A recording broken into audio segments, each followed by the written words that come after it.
I've got a list too. It's okay. Okay. As the cries of the demon fade and the elemental cracks and falls apart into rubble, the thronging cultists stop in their fearful fleeing and stand in shock as their belief system falls apart.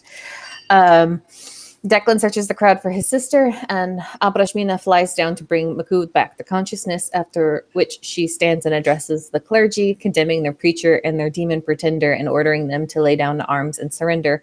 Most do, save a handful, and calm emotion, and Declan and Bryn's quick blade work subdues the dissidents quickly. Declan finally manages to locate his sister. Her eyes are stony and hollow, with a haunted expression on her now scarred face. Like the other cultists, the belief system was so ingrained in her that she seems haunted now without the preacher to guide her. It will take time for them all to heal.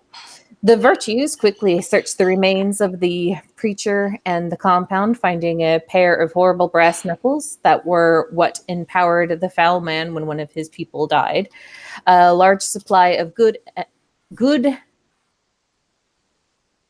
a large supply of good and dry goods. That was just me being dumb. It is squirreled away in one of the supply areas. Within several chests, we find a wand of magic detection, a scroll of control weather, a potion of water breathing, a potion of vitality, a bag of holding, a periapt of health, Qual's feather token, which was acquired at Qual's Potions and other such things that you can purchase, a potion of greater and supreme healing, and a scroll of glibness. In the preacher's private quarters, Declan finds paperwork and accounting, including a list of all the Ashari officials on the preacher's payroll.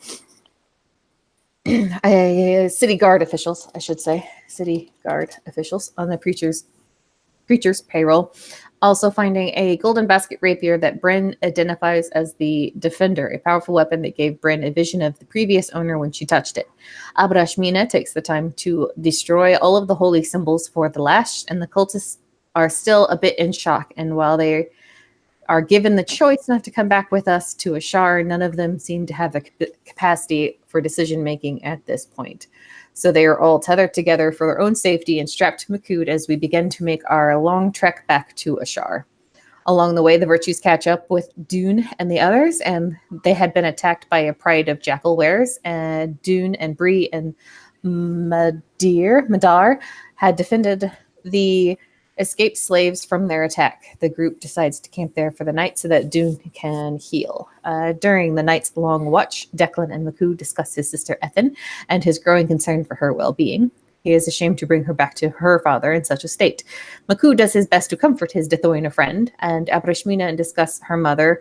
Bryn and Declan share similar fears for their loved ones, but Abrashmina thinks that time will help them both. Bryn wants to know how Abrashmina can be okay with a society that treats people this way, and the cleric's response is that she knows that there is a sickness in Ashar, but things like the preacher are not the norm. People there all seem to be seeking to fill a void, and their obsession with the elves and the temples and misplaced connection to their gods, and they speak about their desires to make Ashar better. The virtues and their charges are met at the edges of Ashar by Sharat, Aluri, Sigi, and the rest of the Six Eyes. The ex-slaves will be given passage home for those who wish it. Discussions are had about using the ex-clergy to do some community service for the city council, an idea that Sharat is happy to put his weight behind. He will buy up some of the space around the Mirage as a place to house them for the time being. But Ashmina suggests that if they need the project, the Bell Witch's collapsed tower might be a good place to start, along with the Vakar and the other abandoned areas around the docks that the preacher had previously run people out of. Bryn offers Madar a position at the Mirage to help the ex-apostle get back on her feet. Makud suggests to Bryn that she should take her mother to the cold place so that she might feel more at home.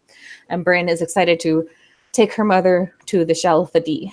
Declan makes up a room at the Mirage for Ethan, who says that she doesn't want her father to see her this way, and she seems keen to stay as long as Declan is around.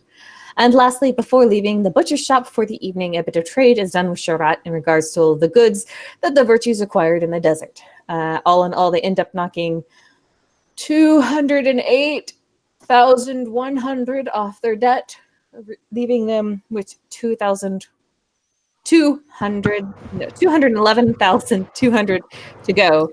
And with Illyri identifying one of Maku's potions as poisonous. Oh, yeah. That happened. Yes. Well, thank you very much for that, C. Take your inspiration. Thank you. And so, as the four of you with various friends in tow leave the butcher shop, what is it you would all like to achieve this evening? Or would you like just an early night? Well, we're going to have a party at the Mirage tonight. So we got a bit of things before we go do that. What time of day is it? Or time of night? It is kind of early evening, so like 5, 6 p.m. Gotcha. Oh, not a whole lot of time. If we're still at the butcher shop, I'd like to find Eli. Sure, yeah, he's just hanging around. Yeah, I'll just approach and sort of just... pardon, Eli, do you have a moment? Of course I do, friend. What can I do for you? Well, first of all, I want to thank you very much for your assistance with the preacher. You fought quite well, quite bravely. I have a bit of an odd request. Of course. If I heard you correctly, did you describe your heritage as both demonic and that of a genie? You see his sort of smile immediately just flatten out. His lips thin. He sort of strains himself up slightly, kind of looking down his nose at you. Not in like a I'm better than you way, in a sort of like looking at you as though you're a snake who might bite him. Mm-hmm. And he says, yes, that is correct. Well, I wondered if you might favor me with a sample of your blood.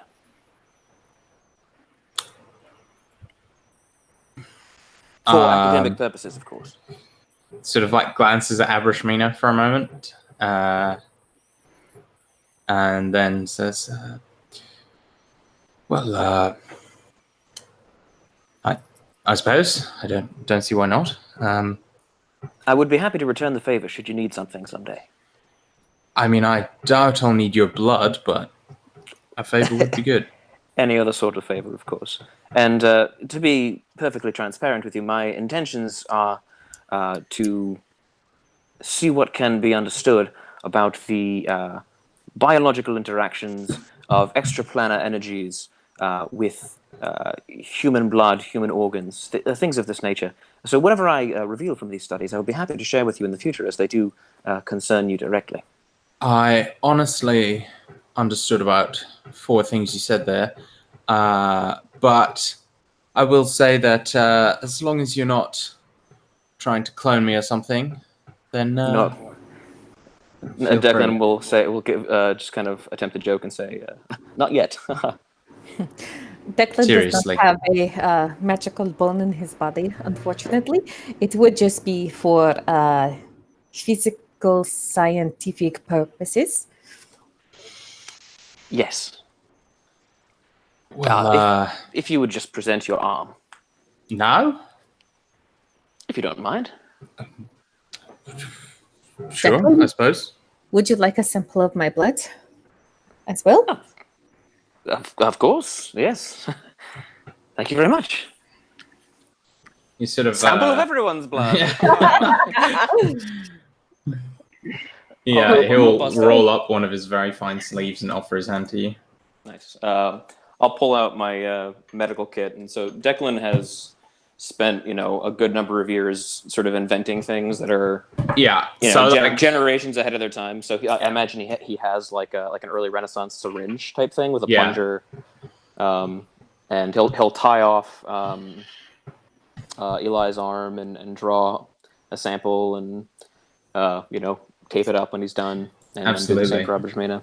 You can immediately see Eli's blood is much darker and slightly more viscous than normal human blood, right off the bat, like noticeably so.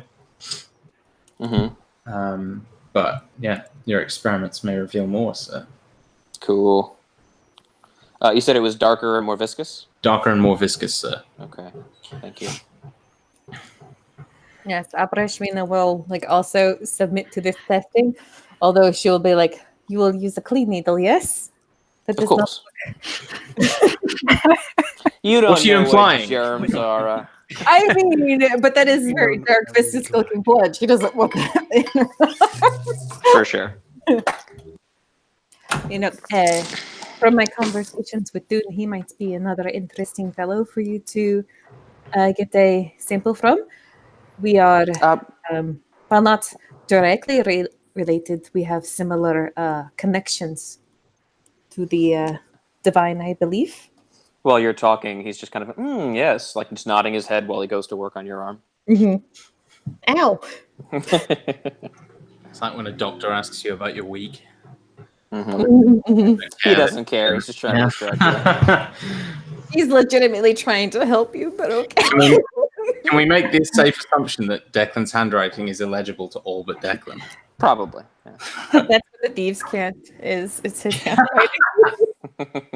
Excellent. All right. So what does Abrashmina's blood look like? I like it. It's full of stars.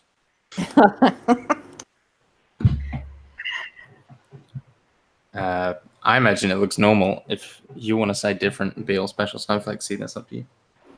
Nah, man, you're the DM. If you say it looks normal, it looks normal. Okay. Looks normal.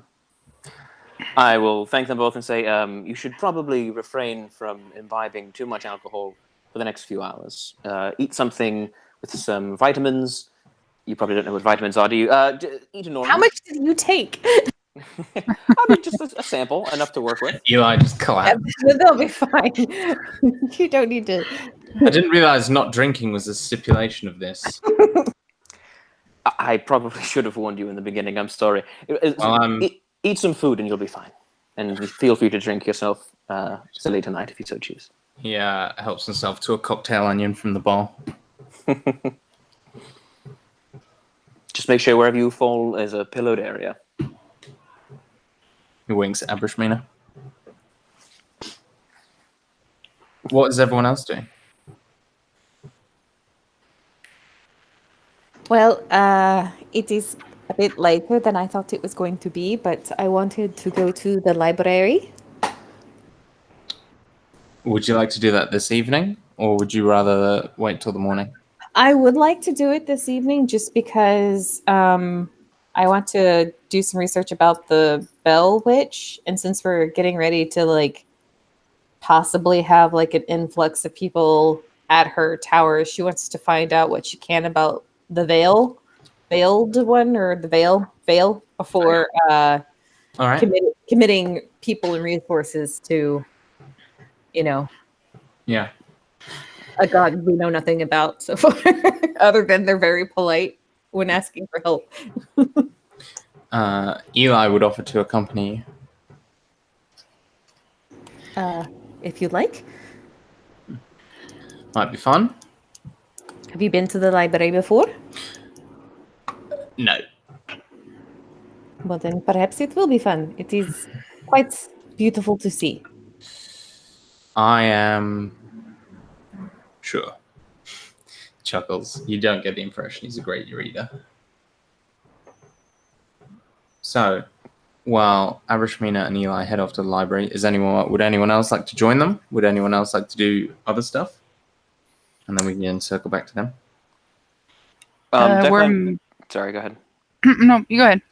Oh, I was going to say that Declan would wait and see just what the rest of the party is doing, and if anyone's going back to the Mirage, he'll wait for them to walk with them. But otherwise, that's where he's going.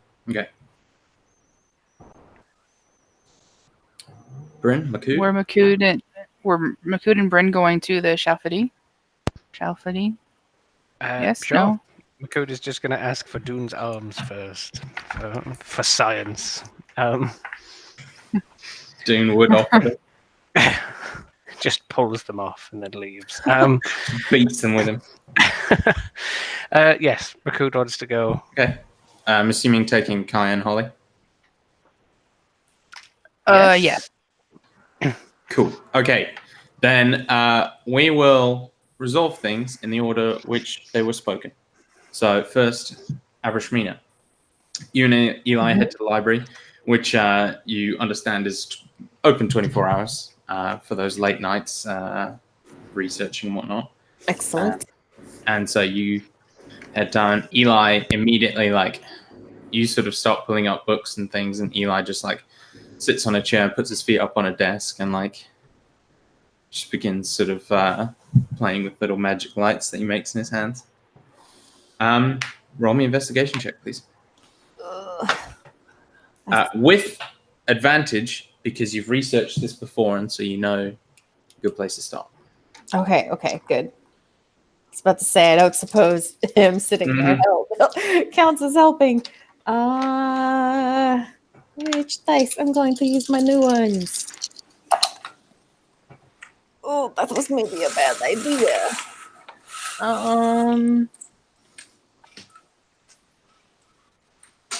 Is it investigation? Okay. Yeah. 15. 15. Okay, so you do find some new information, a fairly good amount, though you think if you had more time, you might be able to uncover some more. Eli is distracting. Most definitely. He is not helpful. Terrible library date. Yeah, 100%. Like, you're reading a book and he's just like doing this sort of thing where he's like opening one, looking at the pictures, and then like throwing it aside and like putting them all out of order so that you're not sure which ones you've looked through and stuff like that. Yeah, he's the worst. So, He likes you, though. lore drop incoming. Mm-hmm. You sort of peel through a few different books, and then you find one. It's a little bit dusty and looks like the spine has never been broken on it. It was just sort of forced into an overstuffed bookshelf and left there. And there's like a motorbike in it. But you pull it off, and it looks to be a sort of old account of sort of prior religions that are no longer as prevalent nowadays. And you do find that there is a relatively large chapter on Vale. Mm-hmm. She was a goddess who was worshipped before the elves founded Ashar. She kind of adapted to the new city when it appeared and had a temple built, though eventually it did grow into disrepair as the debauchery and evil that a city, especially Ashar, attracts, drove people from true worship. If you remember, she's the goddess of purity of thought. And so she championed self-control, calmness, quiet reflection, forgiveness, and Hold on, one more. Champions. I can drop Okay, thanks. in the chat for you after I've read it. And forgiveness in the face of darkness. You get the impression in D&D terms from reading this that she is a lawful good deity. Her monks and clerics fought alongside one another against an ancient foe who is a demon named Sodom. And his followers were hedonistic and murderous. Her followers were said to be kind of powerful and unwavering in the face of this horror. And she sort of became a beacon for those who had gone through awful things, kind of teaching them to not necessarily push it down, but gain control over their minds again and realize where they want to be. What few followers she did have were very carefully organized and very, very devout. The book refers to her clerics as harbingers, for they would come and ring their holy bells, letting everyone know that Vale had arrived along with justice. Her paladins are referred to in the book as the Shriven, for they're the ones that purify and exercise. And finally, her monks, the most common of her followers, were known as listeners, because they're the ones who come afterwards and listen to the ails and the whispers of those who needed it. And this was kind of the makeup of the army she led against Sodom. Finally, you do find a small piece talking about the Monk of the Wastes. He was a listener named Aranthus the Blind, who was an Ek-Roshani from an extremely powerful family, so you can't find the name of it. And he rejected that life, the palace life and everything, and gave up everything to join Vale's church. He was the last of her followers and was left to live alone in the desert as the Monk of the Wastes, living the purest of existence, just surviving and praying, not disturbed by the city. And that is all you find out on this trip. And all of that is in the chat. Oh, goodness. And yeah. Aranthus? Aranthus, yeah. It's in there somewhere. Yeah.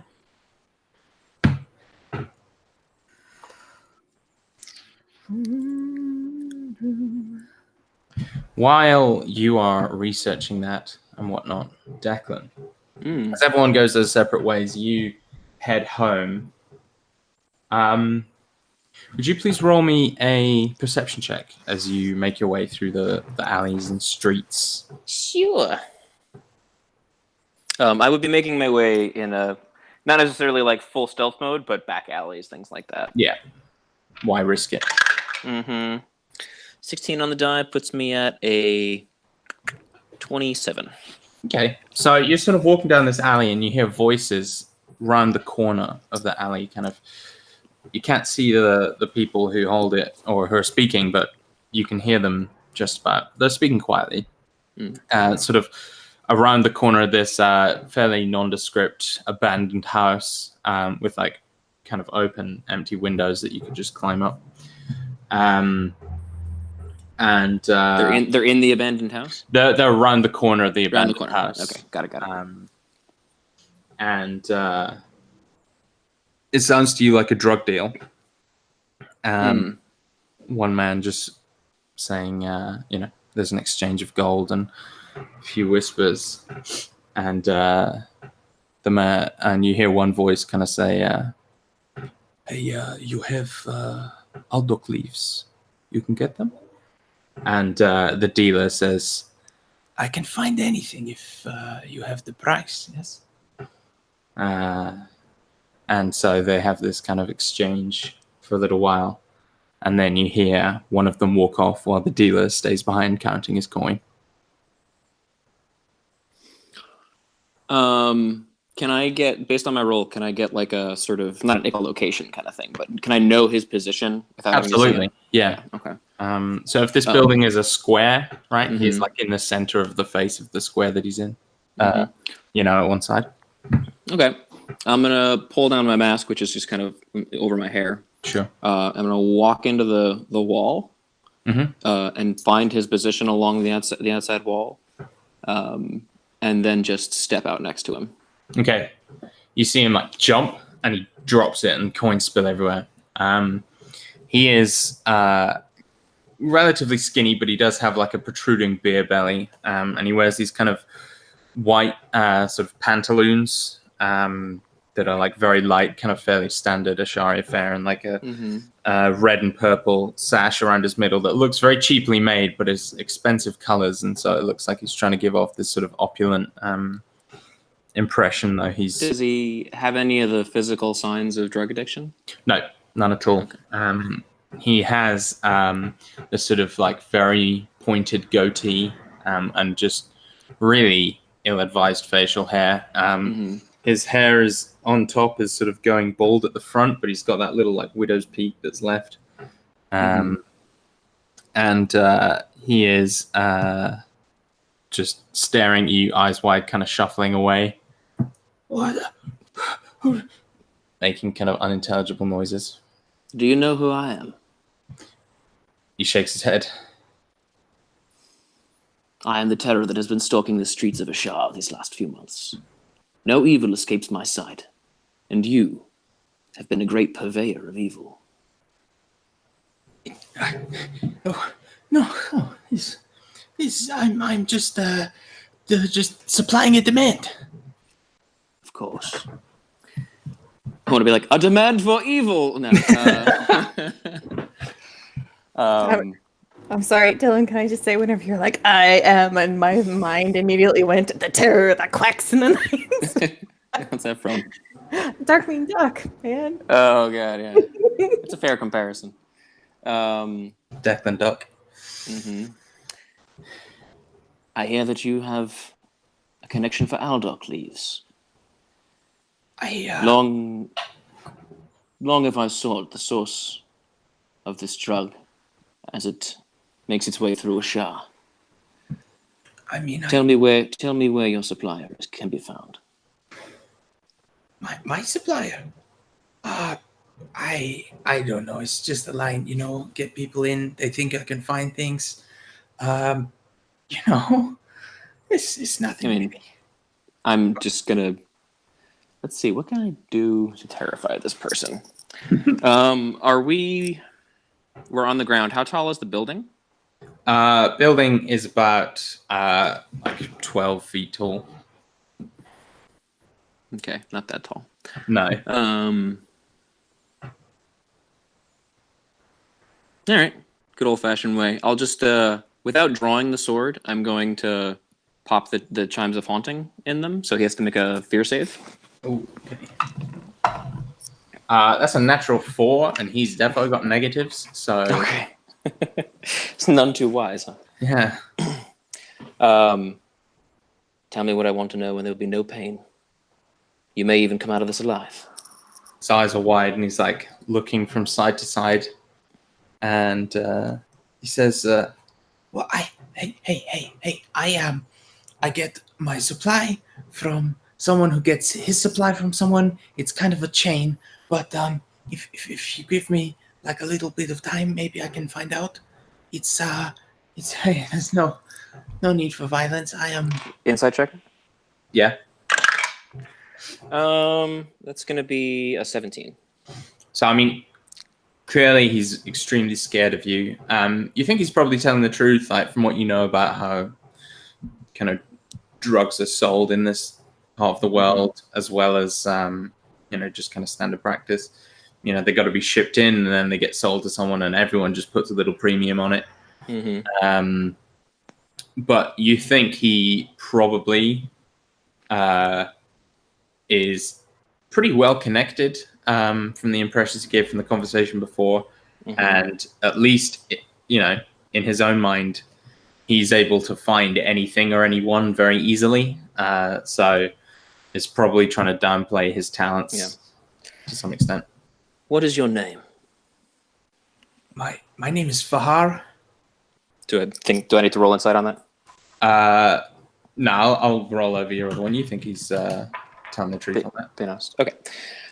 Fahar, I'm going to give you a chance at redemption and potentially profit. You work for me now. You will tell me everything that you learn about the flow of Aldoc leaves into a Shah. I will meet you at this place once a week. You will find out everything you can for me and report it back. If you do your job well, there will be gold for you. If you deliver to me actionable intelligence, that means information that I can use. I will pay you well, 100 gold pieces. 100. Okay. But if do I get the sense that that's not a lot of money to him? You get the sense it's like a good amount of money to him. Okay. He would be very happy to have it. Okay. And he goes, the problem is if I go snooping around, if I get caught, I'm gonna get killed, or skinned and thrown in the sea, or something like this. In your line of work, aren't these usually risks anyway? I mean, I'm just a drug dealer. Like, buy and sell, it's usually not that dangerous. Have you heard of the Lashed and the Preacher? The slave trade that was recently abolished here? It is abolished? I guess that's the wrong word. The slavers. You've heard of them? I mean, yeah, they're great customers. Not anymore. What? I and my friends have ended them. The Shah will soon come to know that our strength is something to be feared. Oh, shit. Okay. And that means that you will be under our protection. Okay. I do not wish you to put yourself in danger. Do what you can. Learn what you can. And meet me here in 1 week's time. And the 100 gold pieces of firm? You have my word. If you deliver me the name of your supplier and his supplier. Well, I guess you can tell me his supplier now. I want you to find out the name of the ship that brings the leaf here. Okay. I can do that. Good. And if I run into trouble, can't find you and you'll, kill them and things? Can you read and write? I can, yeah. Sort of. If you find yourself in trouble, Mm-hmm. you can leave a note for me here. Is there any kind of place where something might be stowed and kept safe nearby? Yeah, looking around, there's a couple sort of old barrels and that sort of thing. You could kind of hide a note under maybe, or inside the window of the building maybe. Up to you. So here's an idea. Can I use stone shape from my ring to sort of make? It says you can make things with latches and hinges. Could I shape a little thing? Hell yes, you can. In the wall. So it to make it look like it is just flat surface. Yeah. But if you press it, it collapses and then can come back. Yeah, absolutely. I'll just sort of put my hand over the wall and then press my thumb into it, and they'll say, "Leave whatever intelligence you find here, and if you find yourself in danger and you require assistance, leave it there as well. You and I will never have to meet in person again if you do your job well." You're some kind of wizard? Some kind. I possess many powers. Well, Powers that are not to be trifled with. I'll do it. I'll, give you information and that kind of thing. Good. Just don't kill me. You are safe as long as you are in my employ. You may call me Mask. All right, Mask. What was his name again? Fahar. It's in the. You're on your phone, so you won't get the chat. Yeah, I'm not gonna do that. That's okay. F-A-H-A-R. No worries. Okay. Fahar. Got it. Here I Fahar, spelled you will it be with an apostrophe. You are now part of the great restoration of the city. You should feel great pride. I'm very proud to be in the great estimation, or thank you. And he's slowly edging away from you along the wall. As he's edging away, I'm just going to slip straight down into the dirt. And then use my full dash movement to move 45 feet, just back into the building. So I essentially just disappear into the ground. Totally. You hear him give a little squeak of fear and turns and runs away. Okay. Very cool. But the rest of your journey to the Mirage goes without issue. You see there's a couple patrons in, and Smear is currently trying to convince a very underconfident woman to go on stage. I will probably just go find Ethan and check in on her, but we can skip to somebody else for now if you want. Cool, yeah. We'll come back to that. Makud and Bryn. You guys head to the Shalfadi. You find it open, bustling with wealthy patrons and some of the more upstanding sailors who are on shore leave with back pay, spending on the slightly more expensive drinks at the Shalfadi. You see Uvir sort of tending bar, chucking a couple of drinks around, but when he sees you, he quickly swaps out with one of their employees and comes over, big, manly slap on the shoulder of Makud. Hello, my friends. How's it going? I've Did not you seen you in mean- ages. Did you mean Ube or Yes. Uvir? Okay. Uba. He just gets around. Don't worry about it. Uvir didn't seem like the come around from the bar and to hug you type. No. Yeah, we don't even know if Uwe has legs. He Yeah. just Yeah. slides behind that bar. Literally that. Does not leave. He has a little sleeping bag behind the bar. So, would Bryn have guided her mother all the way here? Can she walk that distance, or would Yeah, Matt she have been can walk. carrying her? No, she can walk, Okay. especially after a bit of rest. And so can Holly. Her mother is just kind of a little bit on autopilot. Mm-hmm. But yeah, she's sort of hearing the kind of familiar accent will sort of look up and give Oba like a kind of half nod.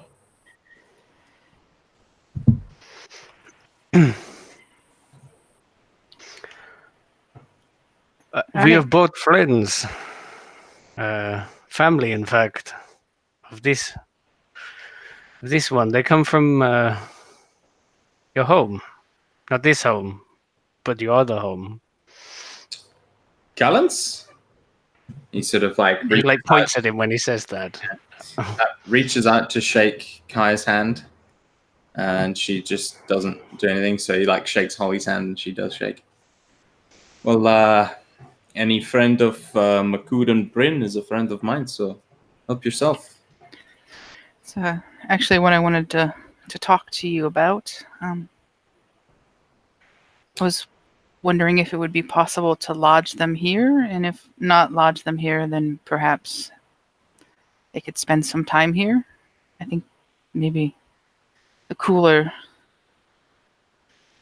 weather, familiar accent might do my mother some good, Is she all right? if it's not too much trouble.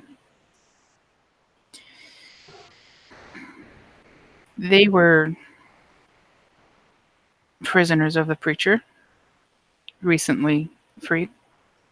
See his jaw like tense, and he grits his teeth. Of course, they can stay as long as they need. No charge, of course. Oh, I could pay I won't allow it. or do work.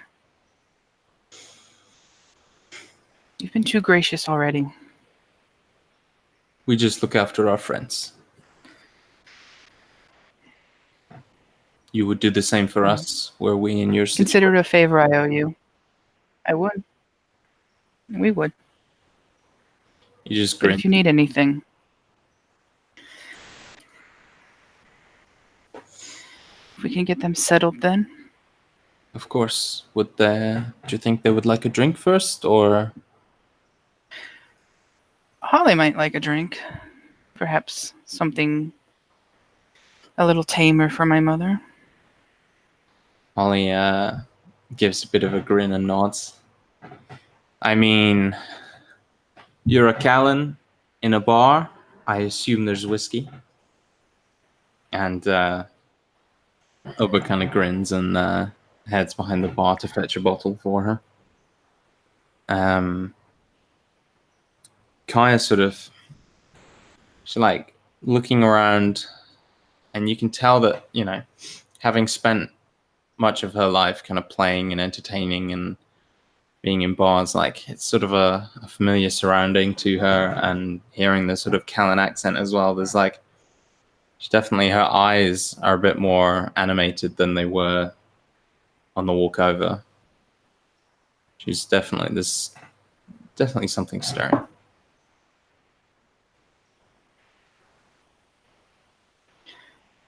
Get them settled. Holly, I believe you have something that belongs to me? I do? Yes, the dagger. I'm sure you put it to Oh. good use. Of course. She'll like fumble in her cloak for it and pull it out. I didn't have too much use for it, but felt good to have something, you know. And then I'm going to get my coin purse out and count out like 500 gold, platinum, whatever equivalency. This should be enough to get you started in any supplies you need. Her eyes go wide and she like stares up at you. Where did you get this much money? You know me, I've always had my way of getting coin. Bryn, that's too much. It's for you and for my mother. You need clothes, cooler clothing. Perhaps an instrument for my mother Thank you. to play, or one for you. I mean, both with this much money.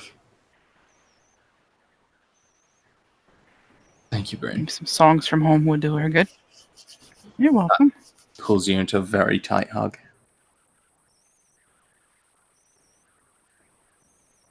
Well, we've got some drinks to drink, and well, you'll join us for a bit. For a bit. So, as you sort of head over towards a booth, Bryn, kind of get the like prickle in the back of your neck, like you're being watched. But when you turn around, you can't really see anyone looking at you.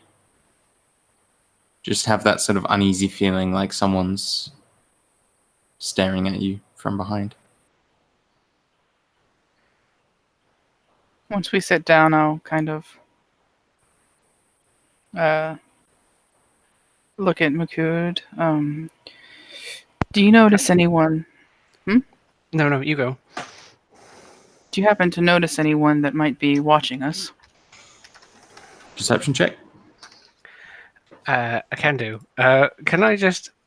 This place is cold, so I presume it might be one of the few places that has ice on the regular. Yeah, which is probably Oh, expensive. that's less to do with it being cold, more to do with it being like a very wealthy place. Sure. But yeah, they have like maybe. a magical ice sort of situation with Delha's magic pot. So I imagine like Makud maybe found a booth with Kaya, and he's like, I don't know if like ices come with drinks or if there's like little bowls on the table, but he's like doing the thing you do with sometimes you do with sugar cubes where you try stack them, only he's trying to do it with ice cubes. So like she like starts. So there's this huge guy in a booth, and your tiny mother, and he's like stacking ice cubes as delicately as he can. Kaya will like take one from the bowl, not one of the ones you're stacking, and just like Sure. press it to her forehead. Cool. And then you like say that, and I imagine it goes as it like slides everywhere. And he's like, and like looks across the bar. You see Kaya give like the slightest smile at that. 14 is what I have. You don't see anyone in particular. No one really catches your eye. You're unsure what Bryn is worried about. He can't. What I imagine is no one unusual because he's usually the center of attention. So he's like, well, that one is looking at me, and that one, and that. Yeah. Like, just pointing to half the bar that are watching this massive dinosaur stack ice cubes. Bryn's like, do you think anyone's watching us? And he's like, usually, yeah. I'm beginning to see the error of my request. It's not that unusual. I mean, we are pretty fantastic. Peanuts. Anyone in particular? I just And feel he's like like, we're he being like watched. takes another look, like And not exaggerated. by our adoring fans. Okay. is that the two funny little wizard people here, are they still here? Are you asking Oba? No, I was asking Bryn, like, in case they were the ones hanging around us. The one that plays with pots and the other one that plays with bones. Could they be looking at you weird? They did look weird sometimes. Did I notice them when I came in? You didn't, though you do see, like, maybe a few minutes later, like, Yornex kind of slinks in, like, head ducked and hood pulled up, even though he's inside. And he, like, buys a bottle of, like, some local delicacy that has, like, a dead snake floating in it. And, like, hides it in his cloak as he, like, scuttles back up to his room. He doesn't seem to notice you. Yeah, I very much doubt it was our wizard friends.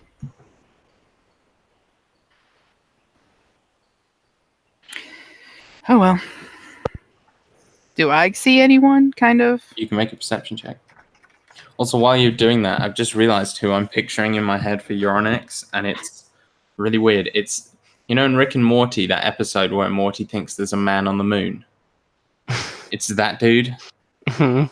Which, yeah, if you don't know, Google it, but I imagine 25 for a perception check. Okay. So looking around the room, it's a fairly standard crowd. You don't see anyone giving you untoward attention. You sort of begin to think you were just imagining things.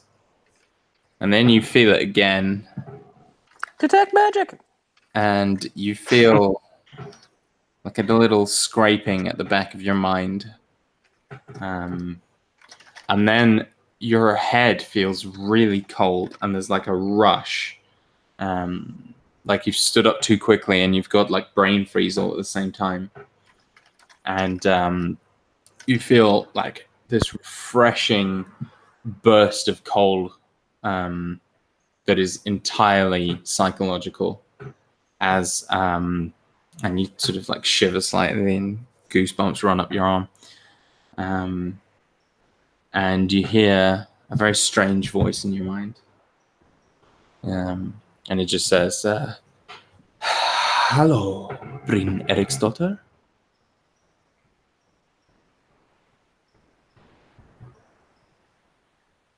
Hello? I have been waiting to speak to you for a long time.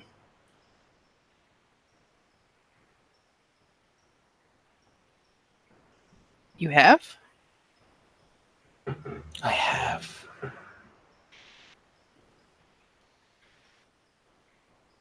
I mean, you know my name, but I don't know yours. My name is Shay.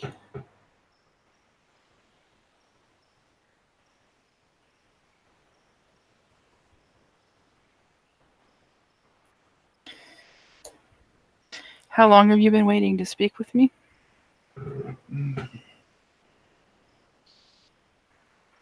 Hundreds of years, at least. I know you're fucking joking because I'm not even that old. No. You are not. And you see like a couple of flashes of images that you saw when you had partaken in the sand/sunsmoke. And you see one image in particular where the leader of those spirits that fled across the plains met with the first Callan, or the first time they met with the Callans, and you see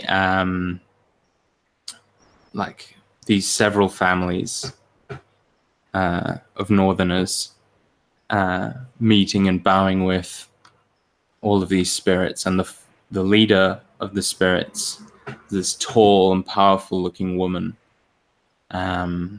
with this kind of braided blonde red hair, and she is wearing this sort of like flowing robe, but it has armor pieces on it. And she carries a very heavy axe.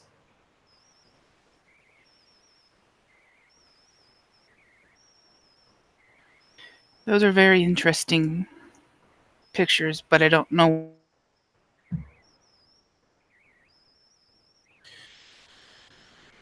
You are not like the others, the voice whispers. You have that connection. I know you know. I've watched you use it.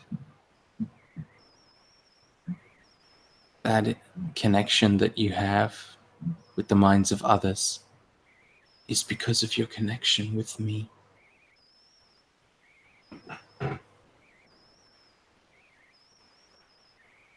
Now it's time to pay up for that usage. Bryn, you misunderstand. You and I, we are bound. There is no usage. We merely are.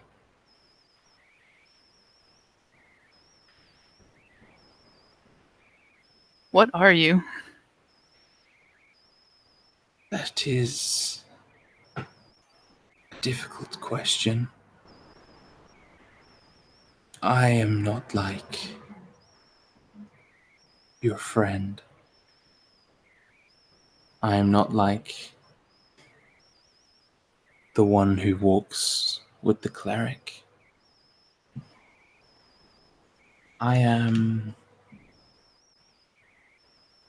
I suppose I am a spirit now. An echo of what once was.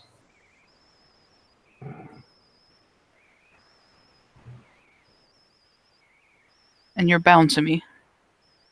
We are bound to each other.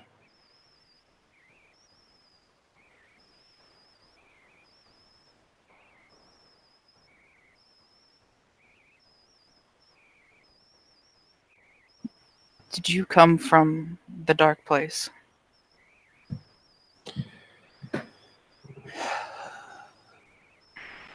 I came from my home.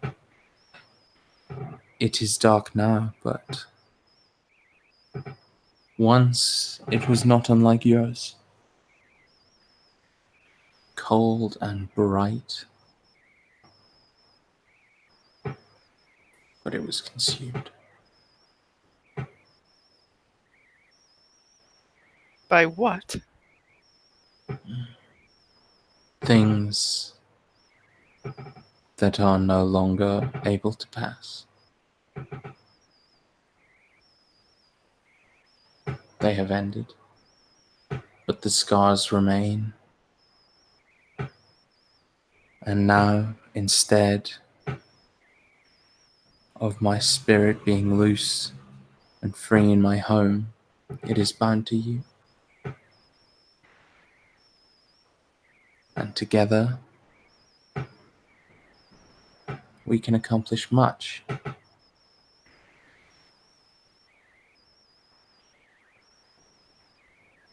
Is this some kind of dark pact that you're ready to make with me now? Bryn, there is no pact. You and I are sewn together before you were even born. Between us, you and I, there is very little I can do. I can grant you gifts, like I already have. And sometimes I could, shall we say, influence you slightly. Not taking control, do not worry. But sometimes, though it was against your better judgment, you felt the need to do the right thing. selflessly.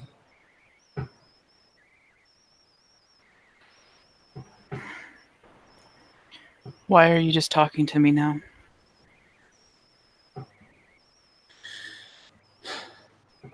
You and I could not converse before. You did not know I existed, and you believed my influence to just be that little voice in your head. And while that is true, I've been waiting for you to understand. You see, most of your people have the same connection you do, but they die long before they discover it. But you were shown things in the desert, truths that hundreds of your predecessors have forgotten. And these truths gave me that little bit of belief I needed so that you may hear my voice. And how do I know I'm not dead in the desert somewhere with some bird pecking out my eye? Because if that were the case, Bryn, I would wake you. And you hear there's a kind of grin to the voice now. And, well, I suppose if you are dead in the desert, then we'll be meeting each other face to face rather soon.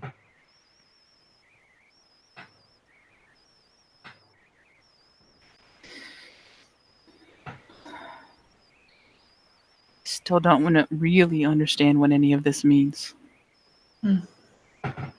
I know. I've forgotten much myself, to be quite honest. But we will discover together what our connection means. That's not creepy at all. It is completely reassuring. I promise you. Don't let my voice fool you. Never trust anybody who whispers this much. Bryn, I do not need to trust your voice.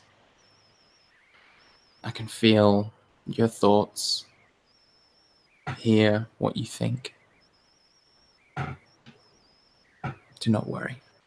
I know exactly what you mean.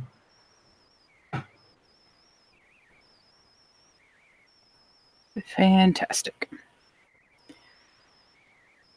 Abershmead is going to be so happy to hear this.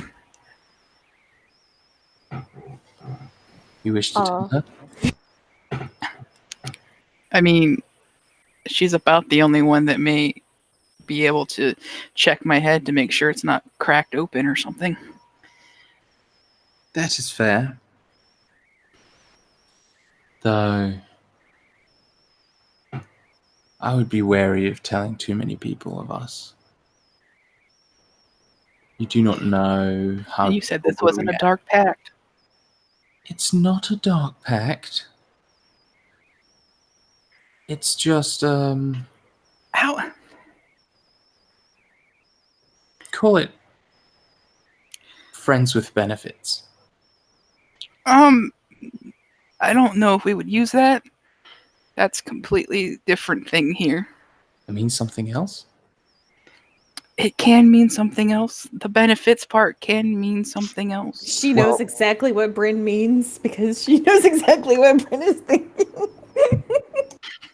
At this point, Bryn might never have thought friends with benefits. The Bryn, spirit might not know. roll me a quick insight check. Oh, this is going to be brilliant. That is going to be an 11. 11 is enough to insight check your own voice in your head. You get the impression that Shay was trying to be slightly grandiose and play up her abilities, but has sort of come to the end of her script and is not fantastic at thinking on her feet. Okay. You also get the impression that she was maybe slightly exaggerating earlier. Okay. But she's had many, many years to think of what she was going to say, and so that's what you heard at first.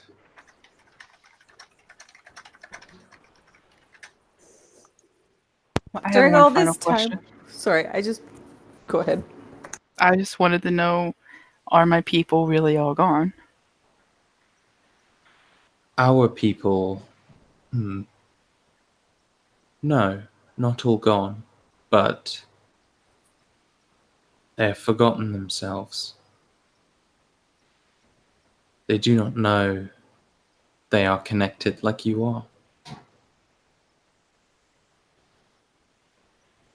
And this darkness that seeps into my soul, is it you? No, Bryn. Then it truly is me. There is a You reason just we are... fucked up. Yeah. Oh no. There is a reason we are bound, Bryn. We are compatible.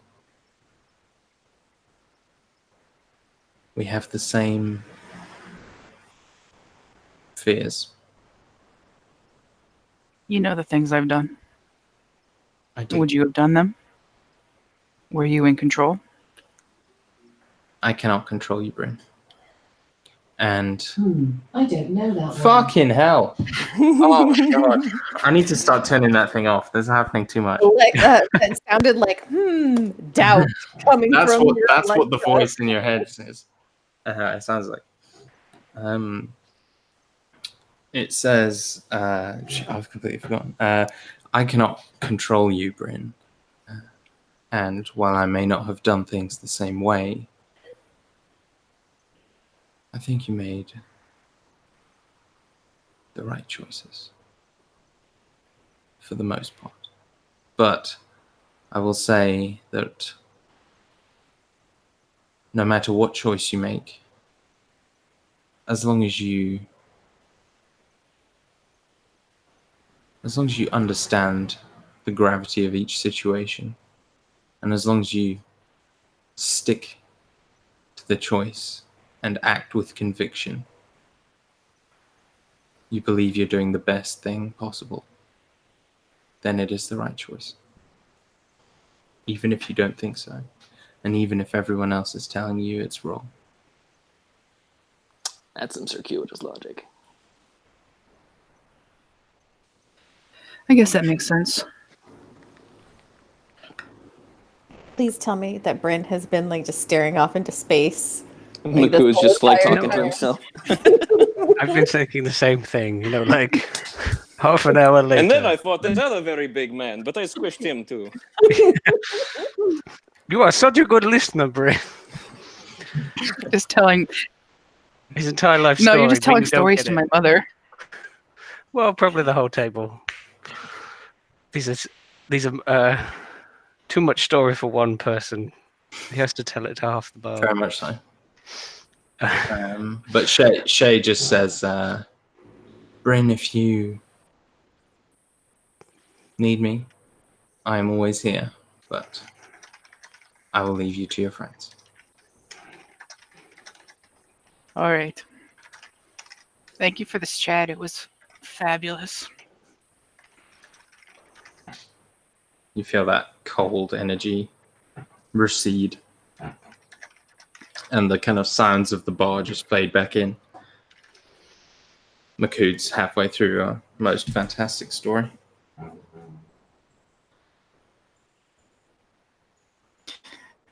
That's my favorite part, actually. I'm sorry, you were saying something, Makood? I imagine throws him for a loop for a moment as you suddenly speak. You like the bit where I was just telling your mother about all of the wyverns we've got, and the beetle, and the unicorn. Goat. I mean, people tell him it's a unicorn. It's a unicorn. I always wanted and a he pet probably growing up. mentioned the spider, and then you said that maybe. Yeah, I always wanted a pet growing up. She never let me have one. Yeah, you mentioned that when it was like when the spirit was like, well, you made your choices, but some of them, like most of them, I understood or whatever. I just had this flash of like Bryn as like a 5-year-old kicking a puppy or something. It was like I wouldn't have done that. Yeah. And then you bring up that you were never allowed a pet, and now I wonder why. It was an accident. He walked right in my path. I dub the Bryn puppy kicker. Better than kidney stabber. I surgically avoid the kidneys. Thank you very much. Kidney stabber rounder. Those are like the best parts to stab in, though. The Declan thigh separator. Now that's your gangster name. What was it? Thigh Declan slicer. thigh slicer. MC thigh slicer. Declan, maimer of the elderly. Ooh. Declan, they didn't have long to live anyway. Yeah, McCood's, I don't know, chatting away, telling his stories. I don't know if they're politely listening or Yeah, if Kaya's Ollie's joining definitely in. like. I think they're both actually like just glad of just the spectacle and just completely like different weird stories that Makood has that completely take their mind off the horrible things that just happened to them. Yes. Give them cause to laugh and just sort of completely pull them away from the harsh realities they've faced over the last weeks. He'd certainly been talking. He'd understand enough to talk about the slightly more weird or jovial aspect of our adventures, like the giant pots or something. Yeah, like rather Makood than telling a story of him losing a fight to pottery, just like is making them sort of. I did not Holly. lose. Who said lose? It's making. I Holly... drug that centipede all over. I beat the giant centipede. It's making Holly giggle and Kaya kind of grin, and occasionally she does let out this kind of sparkly laugh. And Bryn, as soon as she does, there's that like flourish of that warmth in your chest, as like that's a laugh you remember. Has she spoken at all since we brought her back? No, she hasn't said a word. In her own time. Yeah. And I think that's probably what this drink and tell stories. Yeah. Until we go back to the bar to drink and tell stories. So, Abrashmina, you come to the end of your research. Eli's getting very bored. And is currently like doing that thing where he's like sitting and like gently banging his head off the desk in like an effort to annoy you into leaving. If you think that will make me go any faster, you will be sorely mistaken. I will not be swayed until I am done. Look, you found all you're going to find tonight, right? There was all that stuff about veils and monks and... Can we go get a drink? I suppose that would be all right. Excellent. And he like stands up, immediately begins striding for the door. Abrashmina is going to get up and slowly put the things away. Oh God, you are so frustrating. He'll like come back and help you, like piling them up out of order and just trying to shove them in the bookshelf. Oh, see, now you're just making more work for someone else later. And she'll Yes, someone else. But that is not very considerate. I mean, it's a library. It's not like they've got much else to do. I am sure that they could find plenty to do without our help. And she's going to continue like straightening them. until at least they're like, she knows she's not going to get them perfect, but she's at least going to make sure that they're not like vastly in the wrong place. Yeah. She's not Ella Sean, but Yeah. She can get them in the right place pretty easily. And Eli's just like letting out very loud and inconsiderate sighs and grumbles. why did you want to come with me if this is how you were going to behave? Well, I rather thought you were more interesting. Then A librarian? Which you seem to be. I am just merely doing some work before I let myself relax for the play. There are Want to do work after a day of dragging slaves through the desert. You want to do more work. there is work that is always to be done, but there are people who are depending on us, and part of that is exposing them to a goddess that we knew very little about. Now I feel more confident in our decision to do so. It seems as though this veil will be perfect for the clergy and the slaves that did not wish to leave.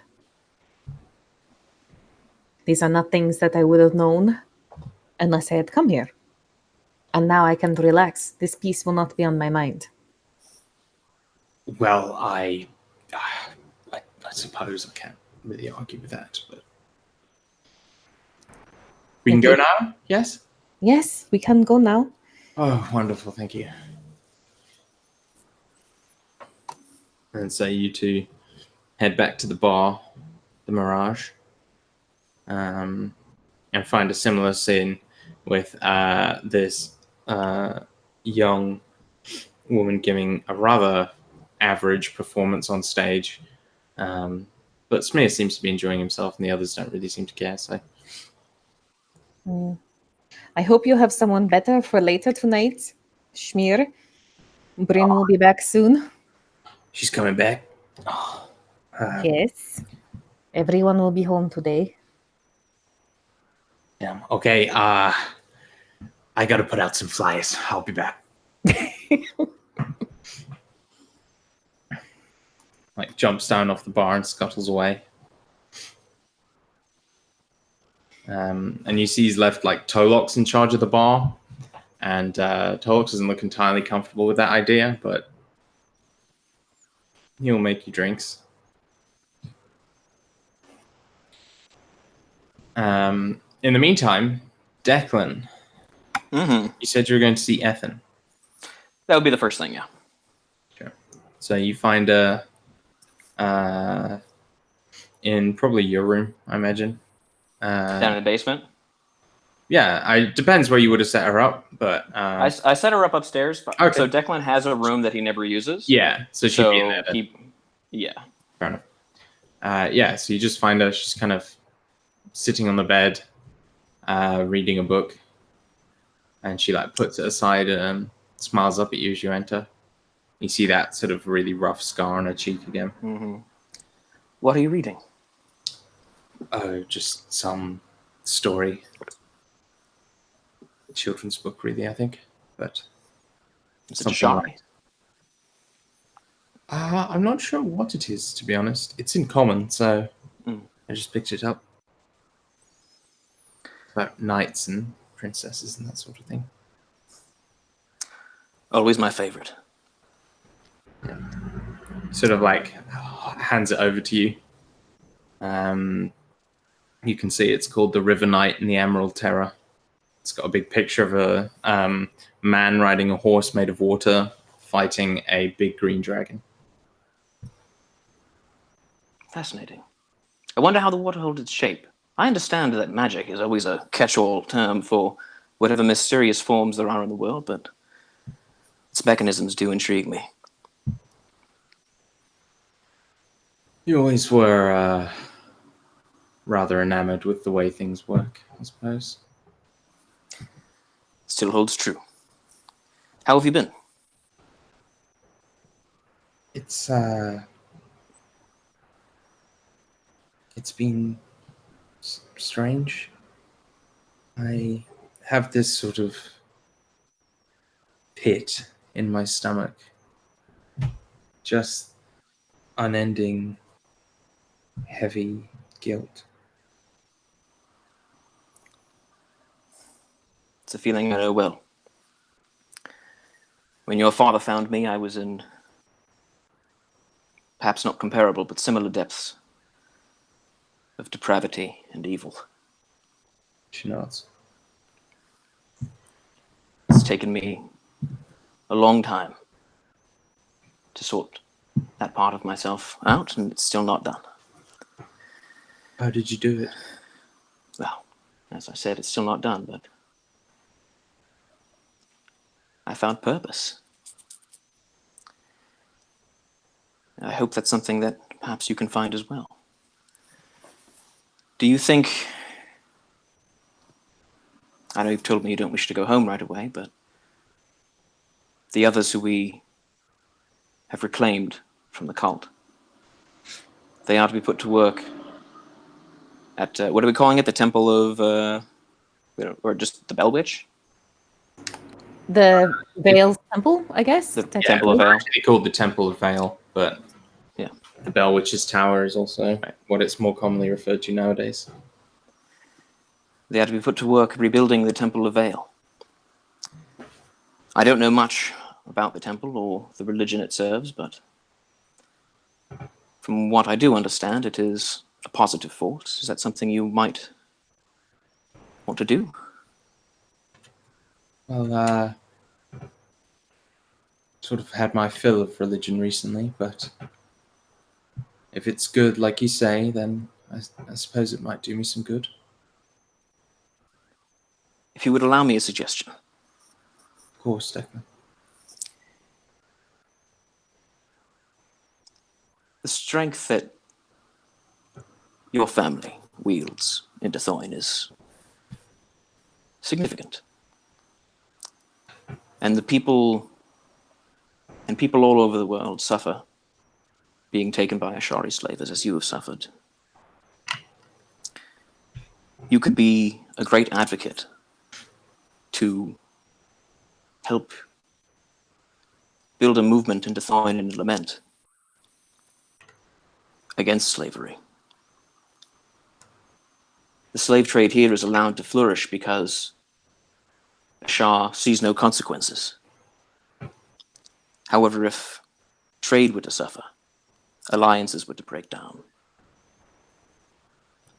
because of the slave trade, it may give the Moon Elves pause. Of course, this is not something that can be done overnight, but I agree. Your voice in the court could do something. That is, well, it almost worked with Algira. They were cut short of many things when they refused to give up those practices. But one day, maybe. But it is hard to see the point when, in a few days, with just your arm and your friends, you were able to free so many. It's true. Great gains can be made through direct action. But lasting change, I believe, must come from political will.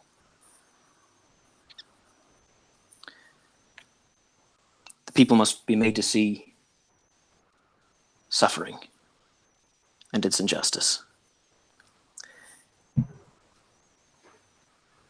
That is the work that I hope to do here. She nods. And if I ask to help you with that work?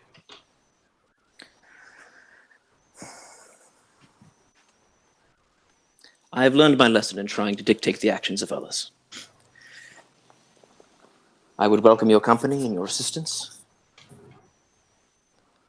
but your choices are your own. I've always admired you, Declan. You're always an excellent fighter, but more importantly, for as long as I've known you, you've always known what's right, and you've always done it regardless of the consequences. I remember you attacking gangs of bullies far bigger than yourself. Pretty much everyone's bigger than me. And pretty much everyone else stood back and watched, but never you. And even though you would come home bruised and black-eyed, you would never regret it. That's what I want. I want to know I'm doing the right thing. I want a piece of your world. Well, I'm glad I give the impression of such righteousness, but the righteous path is often clouded.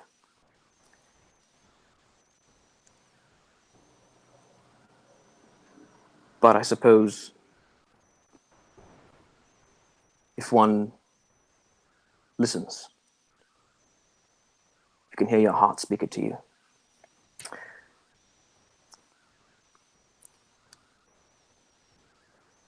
But that is true. My heart just seems... Well, I don't really know how it seems. But it's hard to hear it. I would relish the opportunity to learn from you. Focus on something other than the things I've done.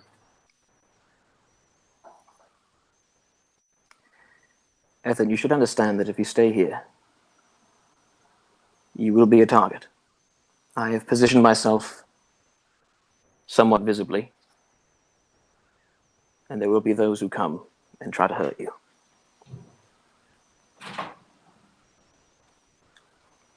She kind of sighs and looks down.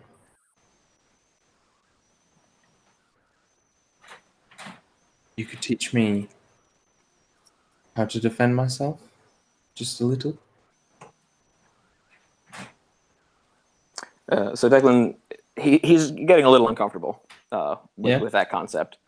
I imagine for her, it's like she's having this sort of radical, she doesn't really know what to do, but she sees you and you've got your shit together, and so she's trying to emulate that.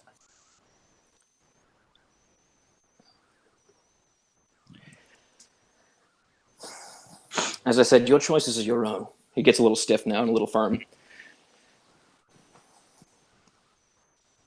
But I cannot make any choices that will put you in any more harm.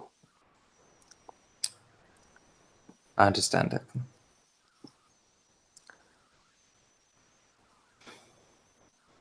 I will have to return home eventually. But I'd like just a little more time here first, if that's okay. Of course. Tomorrow we should find you some new clothes, I think. I assume she's been sort of in cultist rags for the last week and a half, yeah. I'd like that. Thank you. The garb here is quite different, as you've seen, I'm sure, but it does have a certain charm. Yes. I would appreciate that. In the morning, then, I suppose there's supposed to be a party tonight. Perhaps Mina might have something you could borrow. I believe you two are roughly the same size. Is she 5'10"? Probably not. Mina is very tall, but she okay. probably. But she does have it's a Shari stuff, so it's easily you just raise you can just raise the ribbon and tie it closer to the actual ankle, and it'll just be a little bit more foofy around the bell end or whatever. Well, perhaps not exactly your size, but roughly your cut. She smiles. Oh, I'd have to ask. Well, I have much to attend to. Yes, of course.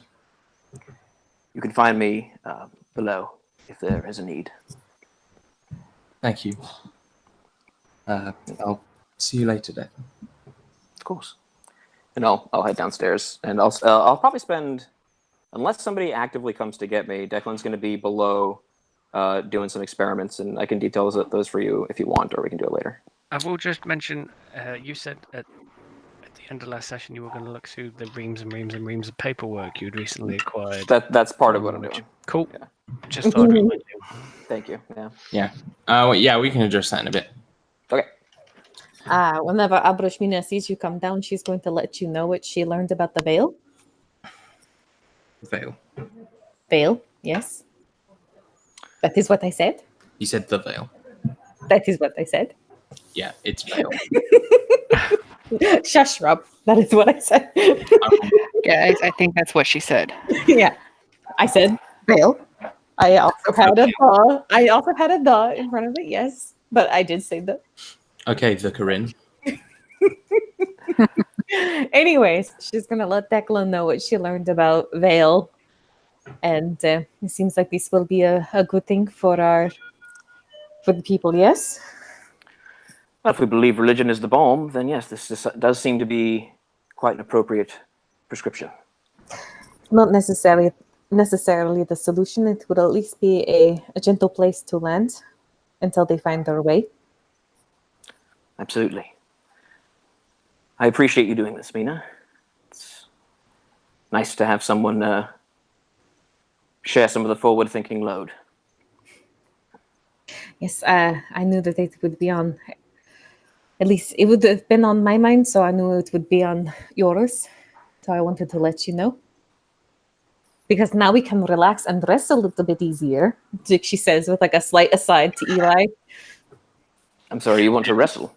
No, that's not what she said. Now that we can rest without this on our minds. Forgive me. Yes, of course, rest will do well. But as you well know, there is much to attend to before we can truly relax. Is there anything else you need? Not that I can think of. I assume you ask her to get an outfit for Ethan. Oh, yes. Well, she said she was going to ask, so I guess I kind of lost my mind. But I will mention, yes, my sister, I think if you had something she could wear that was not black and spattered with blood-crusted sand. Well, I cannot promise that it will not be black, but it will at least be clean and looks nothing like what she's currently wearing. I think she would greatly appreciate it. I will see what To I have can... someone of refined manners to speak with as well might do her some good. That is very kind of you to say. You are a very kind person. And he'll just kind of go off.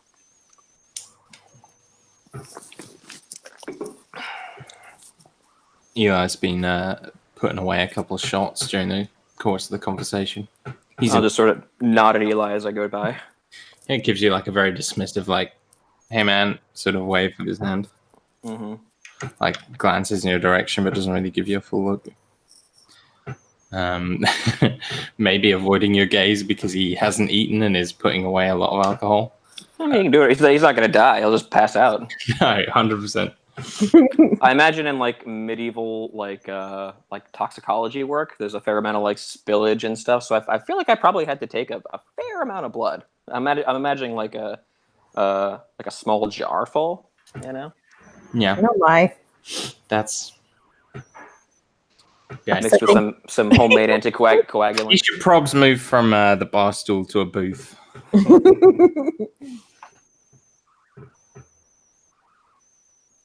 But yeah, I imagine eventually Kaya and Holly retire and Bryn and McCood return back to the Mirage. So if they do retire and like the story's wound down, there might be like a moment, and Makood's gonna be like, "Are they still looking at you?" And he's like doing like shifty eyes, like across the bar. Makood, I'm with you. Everyone's looking at me. It I is mean, just Brain's a some- looker, right? Good looking lady. he like turns and like pats you on the shoulder and goes, "It is just something you have to get used to when you are the center of attention." And he stands, probably his horns almost like brushing the ceiling, and grabs the maul that is probably taller than the bench next to them. Yeah, it's like They're 6 sitting- feet long. I imagine like the head is almost like what we're sitting on, and then like the stick bit, the haft is just like taller than a person. Yeah. Grabs the huge maul, and I guess we get ready to leave. I guess. I do like that Aberashmina and Makood both have backgrounds that infer that at least in Ashar, people are going to notice them first, and we've got a bard in the party that's like that gets to like fade into the background Yeah. around the two of us. Hashtag not that kind of bard. So yeah, I imagine it's probably like 9:30, 10-ish by the time everyone is at the bar again. After a couple hours of research and drinking and intimidating local criminals and whatnot. Eli is like kind of leaning on the bar, like with his elbows, just kind of chatting away to Abrishmina, not really saying anything of interest, but asking about her past and all that sort of thing. Yeah, I'm imagine at some point like he is getting more and more like loosey with his accent. Yeah, definitely. Like it slips very much more into that kind of Ashari tone that you've heard, away from that sort of posh BBC accent that he's had before. Mm-hmm. That begins to happen relatively rapidly. Yeah, I think Abrashmina would point out at one of those times it's like, why is it that you keep others from knowing your true self with this display of yours? This display of mine? Yes, it's like you sound all posh and perfect and lamentable, and then, but you are Ashar. You are Ashari like me and Makood. Well, it's not been so easy growing up being me. I'm sure it was not as bad as yours and whatever, but I had a lot of time spent trying to make people think I'm better than I am. Yeah, looks away at that. Not necessarily better than you are. You are just hiding your true self from them, thinking that they would not like it, perhaps. But you are a Shari, and with the accent, one cannot tell.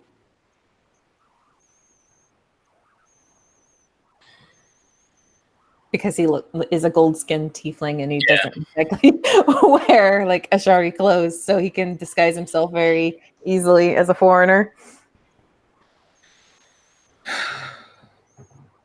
I never fit in here.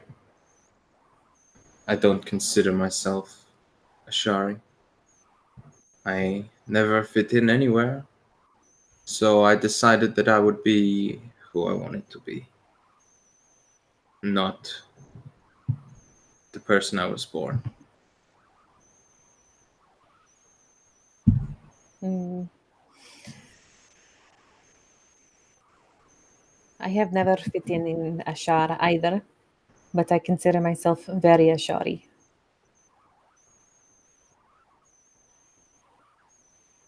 Yeah. It is good to be who you want to be.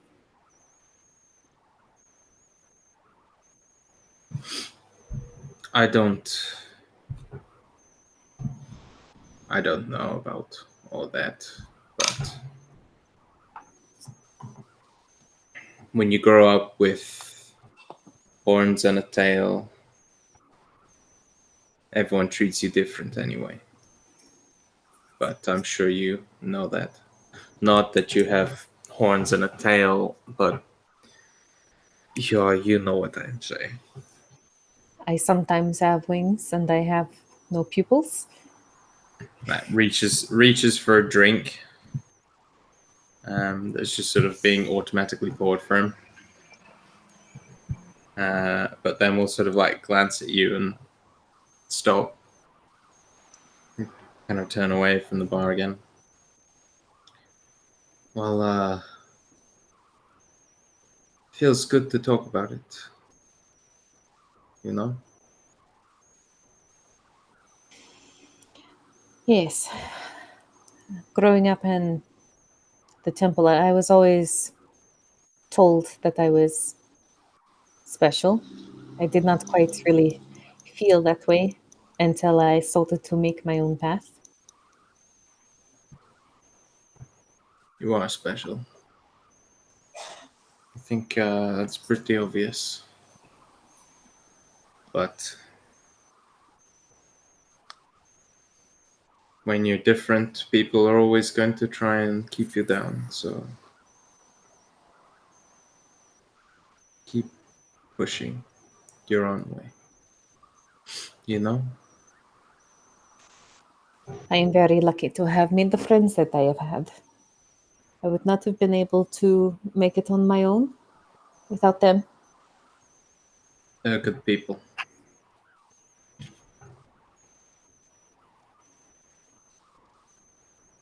But I think that no matter what you do, you would be a success anyway. Gives you like a big toothy grin. Fangs and all. Now you are just trying to flatter me. I admit it, that's true, but you don't have to point it out. Do I not? Oh, man, this is hard. It's just, you know, you don't. Well, I think you're pretty great, so that's, yeah, I'll stop trying to flatter you. It's like I mean- talking to a sphinx.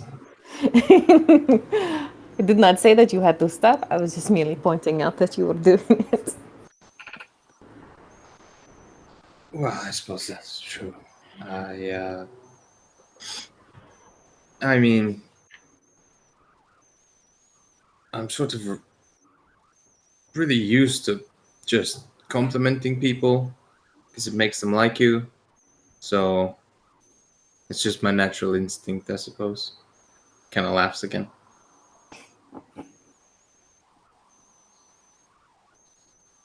That makes sense.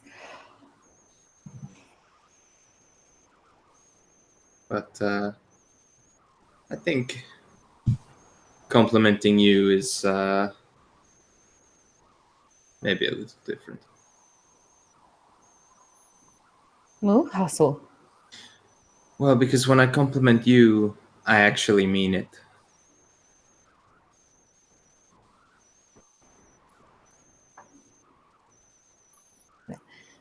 Thank you, Eli. Very welcome. And then he reaches back for that drink he thought better of earlier and downs it. What are McCune and Bryn doing? Are we here? Yeah. Okay. I mean, Bryn is probably still drinking. Probably. We're probably drinking on the way over. Drinking now. Yeah. Declan hands you both a ticket for public intoxication. He could try.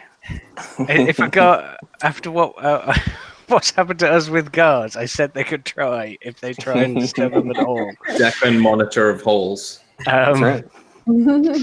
And naughty behavior. Sorry.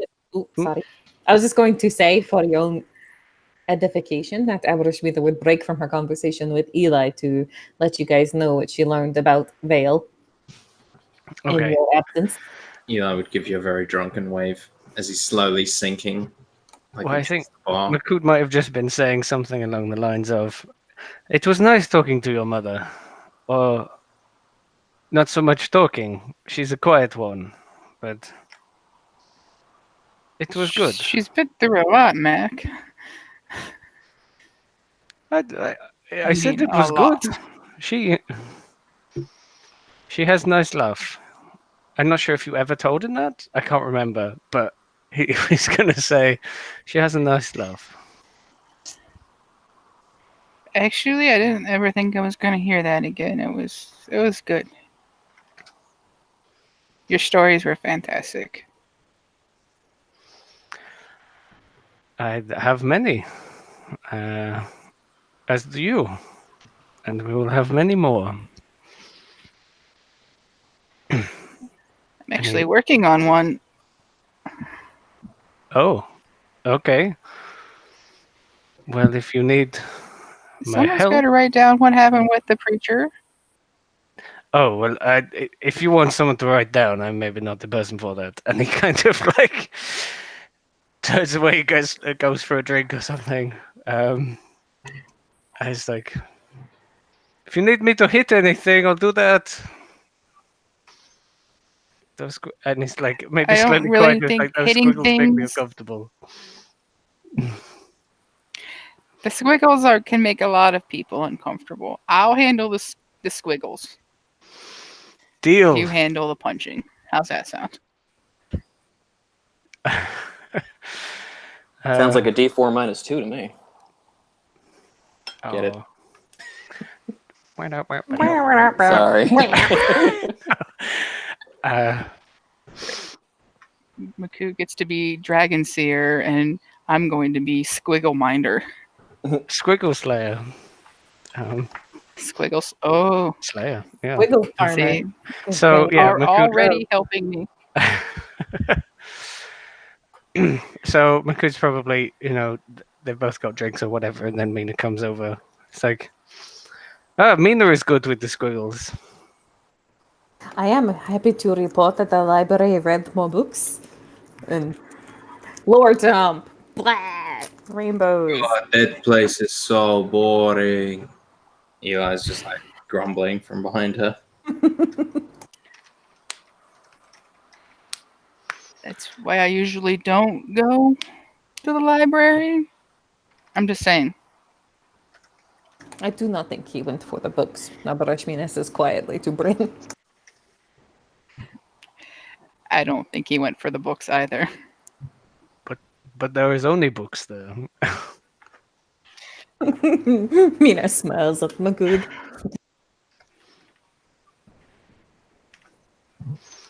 Indeed, there are only books there.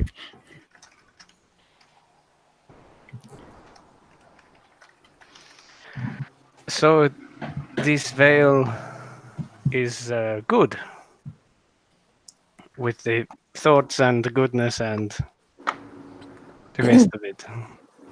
Yes.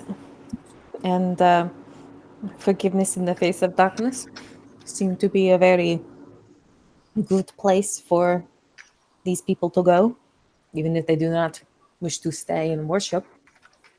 It seems like the kind of thing, the kind of harbor she would provide them.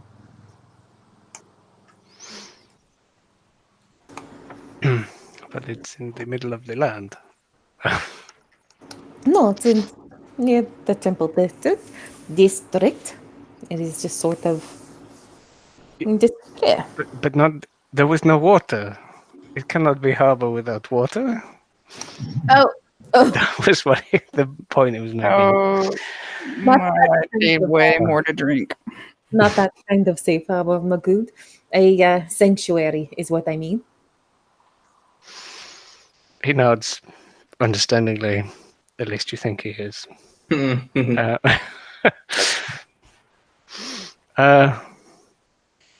Good. So we find Mr. Man who has been surviving for a long time and not talking to anyone. Yes, the XXII. He kind of like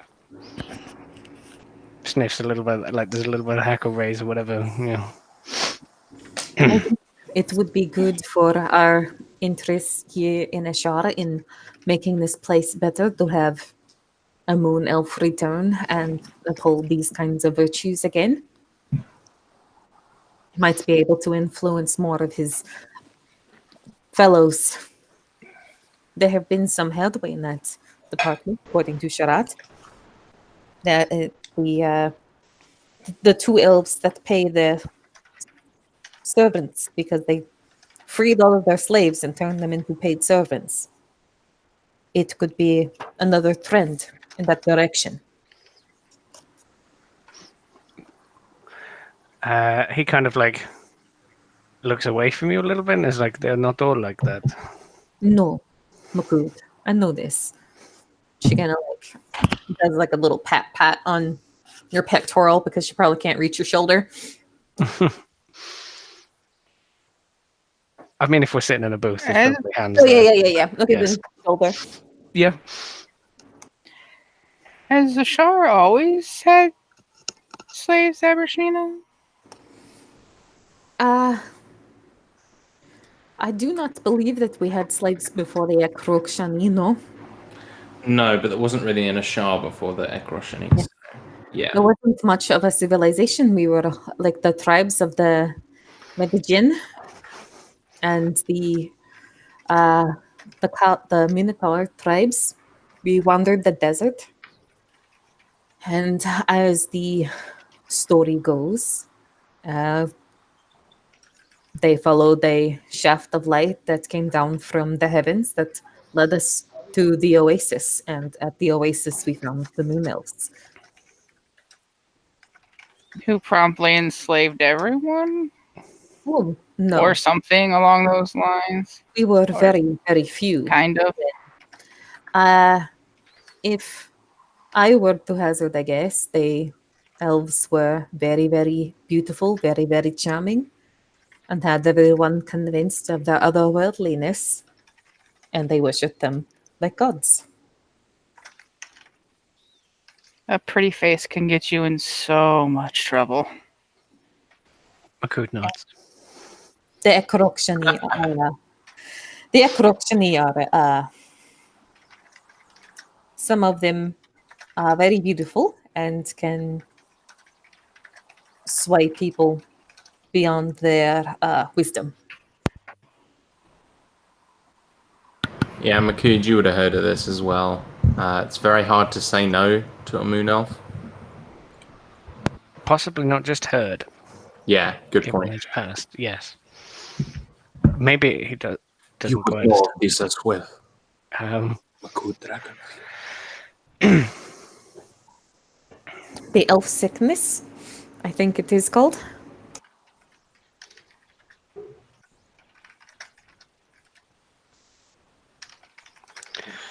They get what they want. They sometimes forget that they can ask.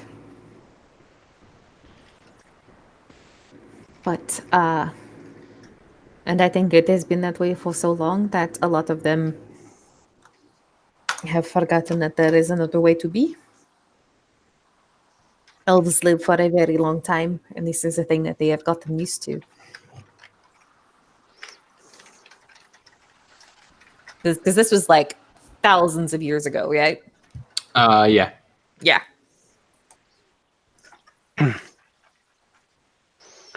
So thousands or hundreds? Thousands, because it's like Thousands, generations. okay. It's generations of moon elves Yeah, at this point. it's long enough to where there's been several generations that have died. So Gotcha. yeah, thousands. So all of the moon elves that are alive currently, it has been this way for them, like their entire lives. Yeah, I Ashar just thought I heard differently at some point. That's okay. Ashar is up there with the oldest cities in Neath. Mhm. The oldest civilizations. though not the oldest. Dun, dun, dun. That's the halflings. They've been here since the beginning. They are as old as the dirt. They are the Alpha and Omega. As old as the dirt, as the stories say. They just sprang up out of the ground, fully grown, growing like the carrots All right, Gimli. and potatoes. Potatoes. Potatoes. Boil a mushroom, stick them in a stew. Sorry. C's on a Lord of the Rings kick. I can't help it. It's like my Come favorite. on, minutes. That's like my favorite scene with Sean Astin. Is potatoes. Do we need to take a 5-minute break? I can watch If that. she's- Get this out of our system. Yeah, let's take a 5-minute break. If you get 5 minutes thinking about Lord of the Rings, she's going to want to rewatch the entire trilogy in a minute. So I mean, I no. always want to rewatch it. Yeah. So.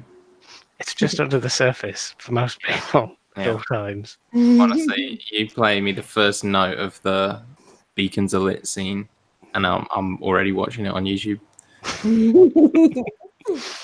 All right, catch you guys in a bit. Okay.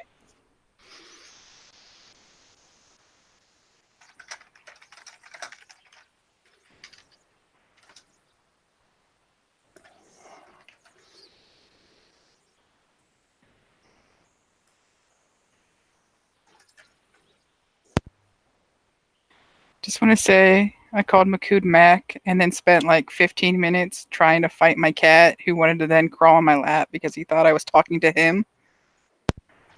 And your cat's name is Mac, or short too? Indeed.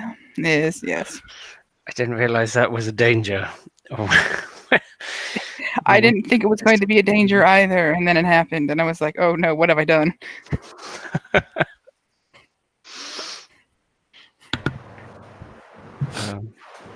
I'll have to take that into account. Oh, other people will. I don't call him Mac, so Mackie D. Mackie D. Mackie Dragon Slayer. See ya. Mackie DS. Slayer. We're going to Slayer. It's going to be Slayer. It will be Slayer. Right now it's Seer. He will graduate. To slaying. To slaying. That's like your masters. Yes. You're a bachelor of searing. Oh, now I'm imagining the halls, and he's like, some posh dude is like, "What do you do?" And it's like, "I'm a seer, seal of dragons." And he's like, "Oh, really?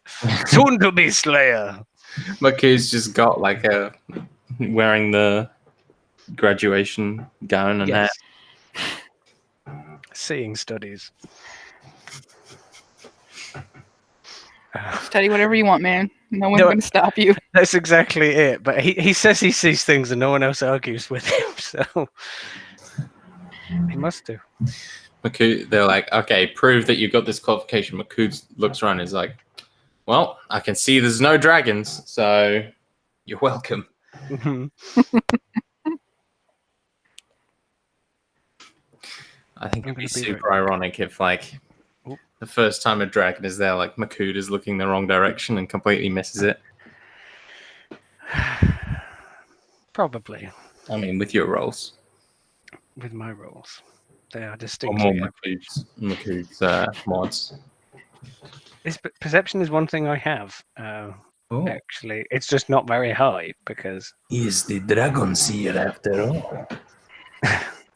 just distinctly average at it. I will be right back. Okie dokie.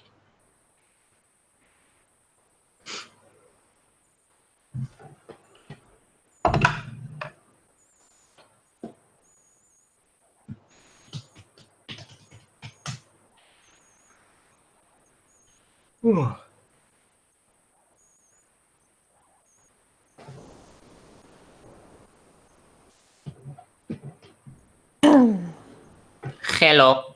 Hello. Hello. Oh, that went somewhere weird. Yeah, that. I got to a real uncomfortable place. See, do we need to take another 5 minutes? No, I'm fine. I was just spending time with Kaylee, and she was like making the these like weird, like faces at me.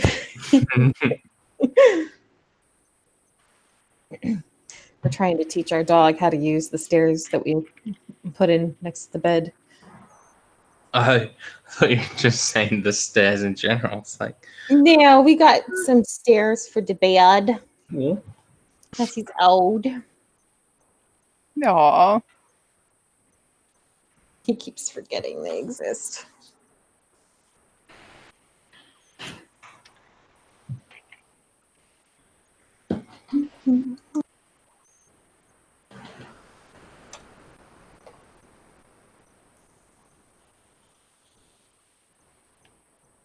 I'll be right back. Man, I'm a sleepy boy tonight.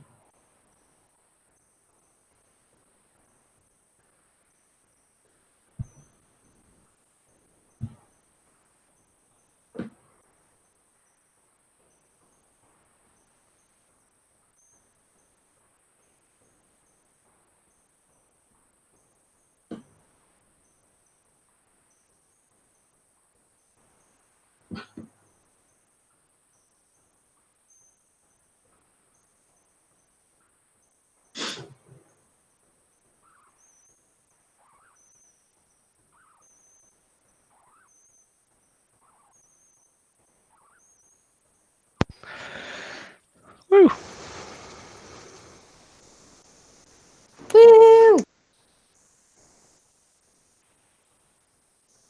Woo!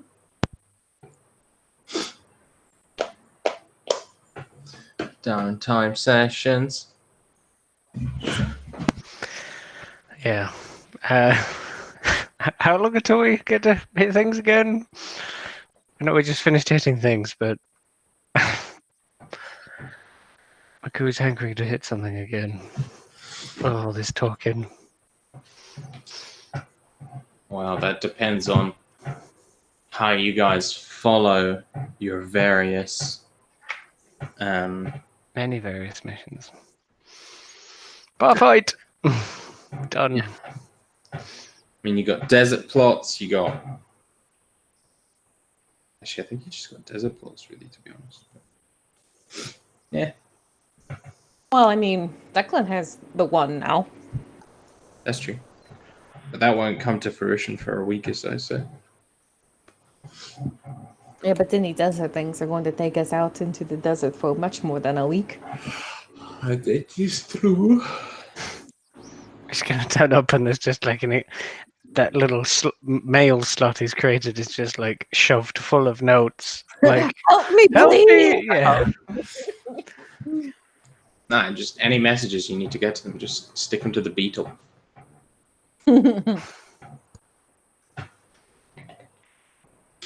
That is what really needs reform in Ashar, is the postal system. Use the Beatles. What did Ashar ever do for us? Apart from the sanitation and the roads and the rest of Place it. to live outside of the heat of the sun.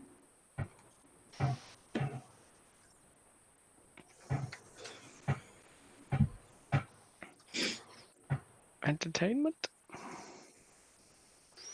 Agriculture so that we do not have to roam for water. Would that be aquaculture? I suppose, yeah.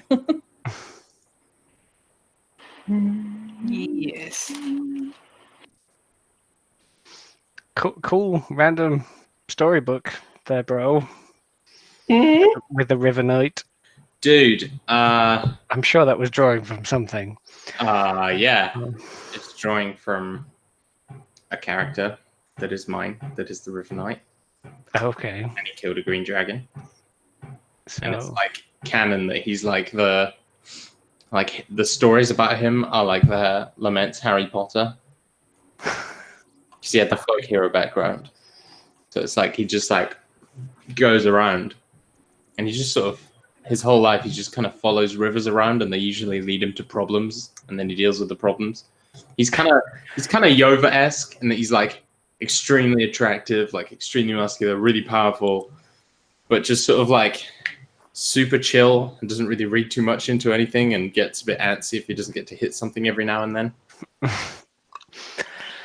I like that he follows the rivers to problems because basically everybody lives on rivers. Yeah. So he just Well, follows yeah, so five people. he's like the sole worshipper of this river goddess.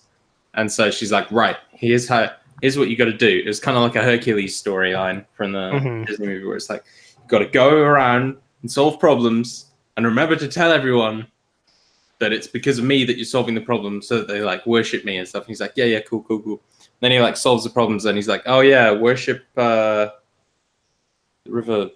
Yep. Okay, bye. He's a bit useless. But mayhem. I am back, by the way. Okay.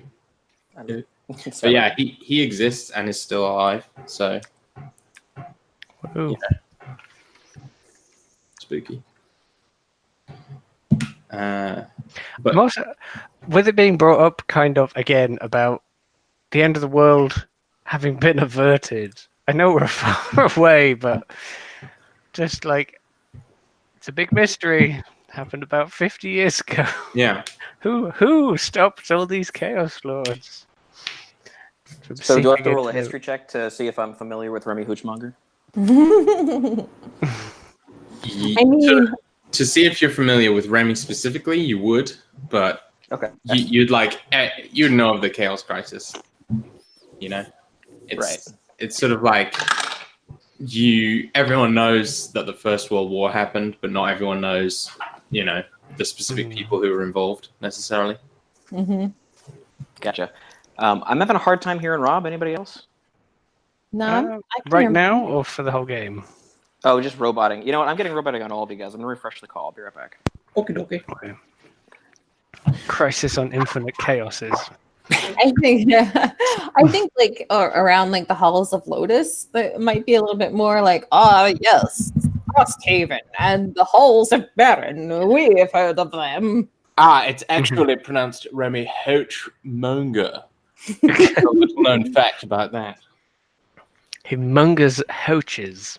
So, no, that cannot be right. He's from Estland. Those are halflings. It's Hoochmonger. No. Remy Hoochmonger urinated and then spat on him, not the other way around.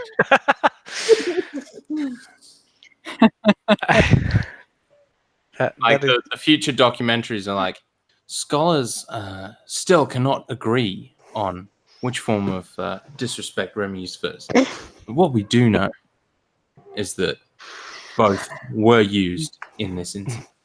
And that's what's really important.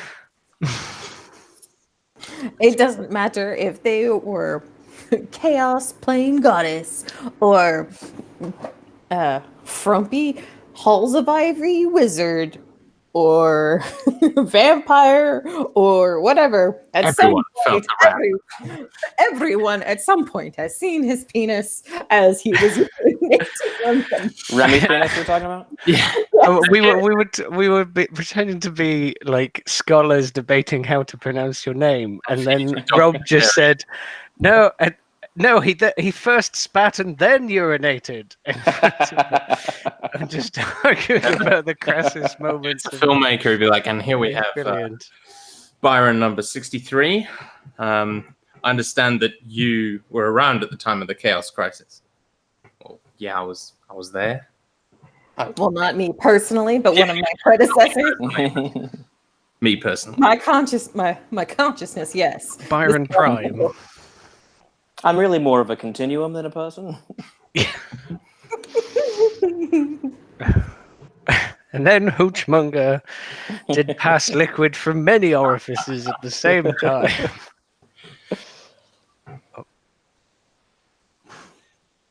And then took a bath. There's definitely like a halfling legend that suggests Remy may have destroyed the chaos with the single-handedly with the sheer alcoholic content of his urine.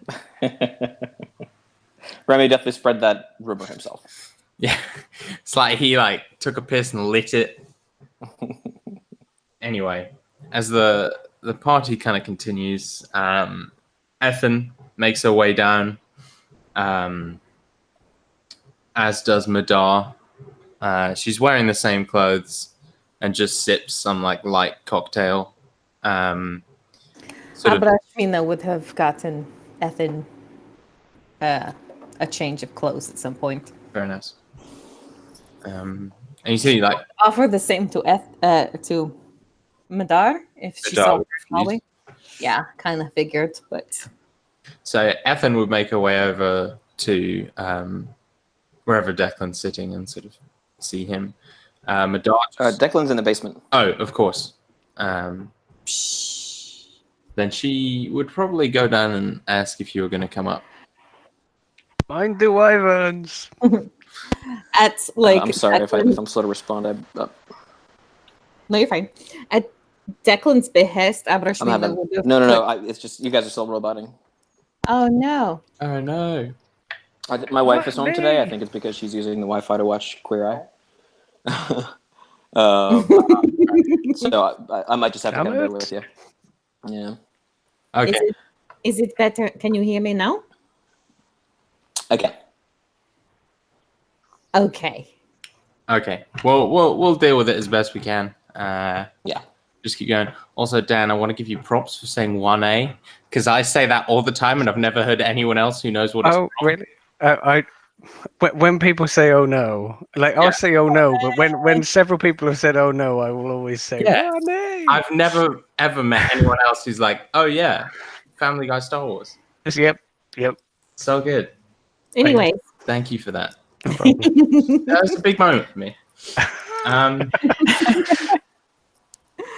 I was just going to say that since Declan asked for something colorful, like Abrashmina would have put Ethan in like the most colorful outfit that she had.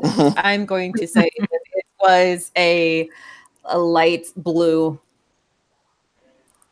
like kind of sky bluish or whatever.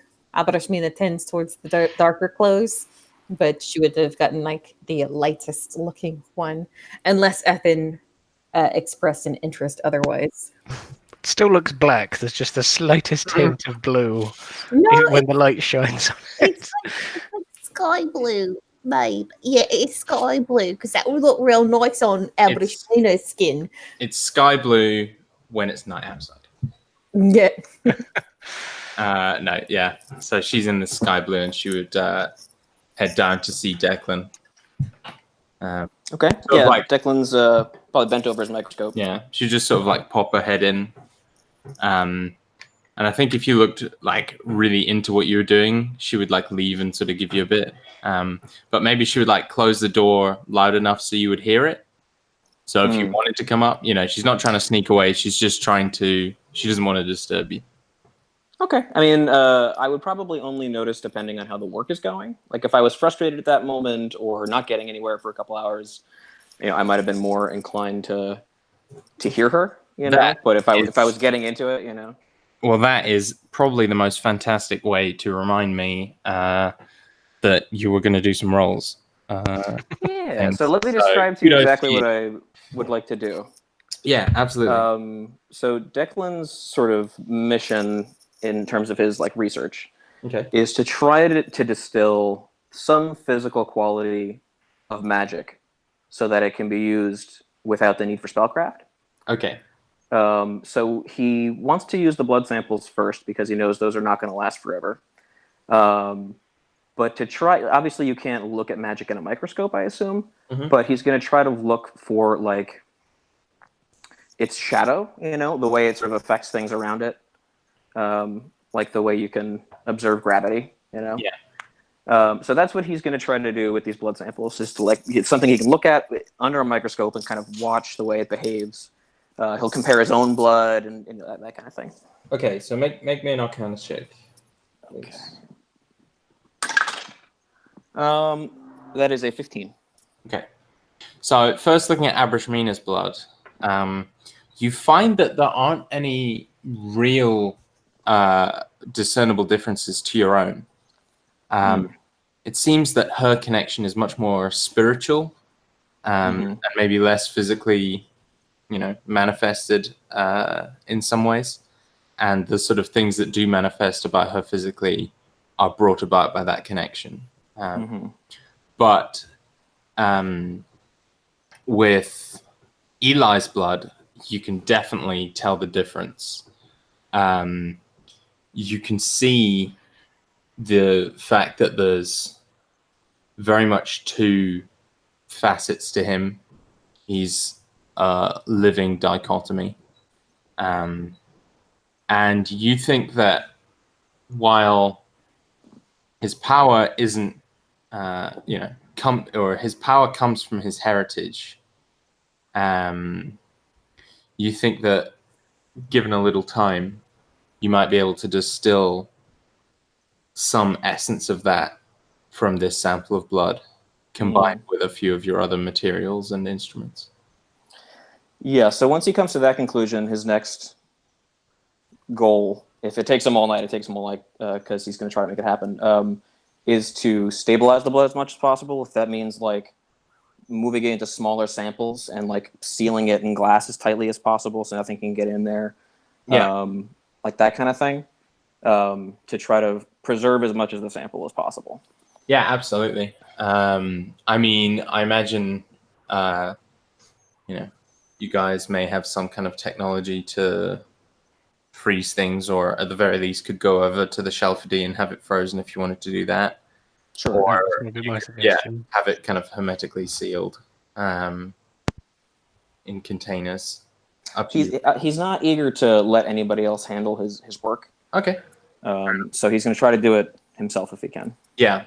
So you can definitely like, and I mean, in the basement, there's definitely like a subterranean, hatch, which is like a cool box under the ground. So you can store them in there. No rolls necessary or anything for that. I think that's fairly straightforward what you're trying to do. Cool. So if she came in like while he was over the microscope or whatever, he probably would not have noticed. But he might have heard the door shut, in which case he would take note that someone had come in. I will leave it up to you at what stage. I think that's probably what happened. So she closed the door, and he probably realized who it was and what she was doing. Okay. Probably after several hours, Declan would come upstairs, and we'll see where the party's at that point. Okay. Maybe like call it 2.5, 3 hours. Okay. So at that point, it's getting to almost midnight. Everyone's been drinking a lot. Eli has sort of stopped drinking and is trying to like not keel over because he doesn't want to embarrass himself in front of Abrishmina. When Madar first came down, probably about 9:30, 10-ish, she would just kind of like hover beside the bar, not really sure what to do, not really familiar with many people except you guys, but not wanting to impede. So just kind of stand there, like keeping to herself for a little while. Bryn would approach her. Good evening. What are you drinking? Oh, I'm not really sure. It just sort of appeared in my hand, I think. Gives kind of a nervous chuckle. That happens at these parties. Let me get you something a little. And I'll motion for some good Callan whiskey. Yeah. I think this will be much better. She like sips it, and you can tell she's like, it's very like strong to her. The burn is not what she was expecting. She sort of coughs slightly. It'll take some getting used to. Oh, yes, I think that's. Yeah, I think it will. It's all right. How are you settling in? Yeah, good. I'm okay. It's just strange coming from that sort of life. Trying to be normal again, even though I can't remember what it was like. I'm sorry. I'm not trying to be a bummer. I can't expect you to be all sunshine and flowers after what you went through. I suppose. But still, this is supposed to be a celebration, right? It is.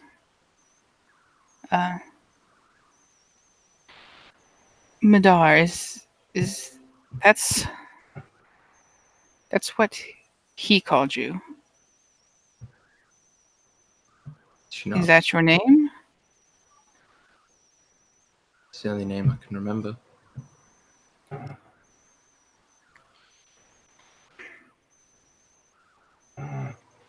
I actually I think I can maybe, I don't know, something I was wanting to try with my mother, but it might help you. Oh? She looks a little nervous. I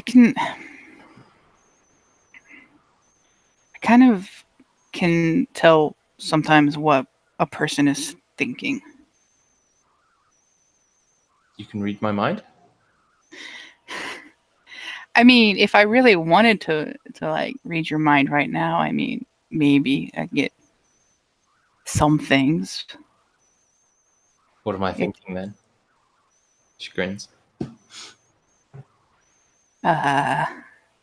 You are thinking that I'm pretty crazy. Yeah, about right. But I don't think you read my mind. No, you don't always have to read someone's mind to know what they're thinking. Some things that are hidden a little deeper can take a little more effort to get to, but something you're willing to try, or I mean, it might help. Yes, of course. I do anything to try and get my memories back. To know who I am. Sometimes finding out that information isn't always pleasant, though. Well, I'm sure it won't be pleasant considering where I ended up, but if that's what happens, then I'd still rather know.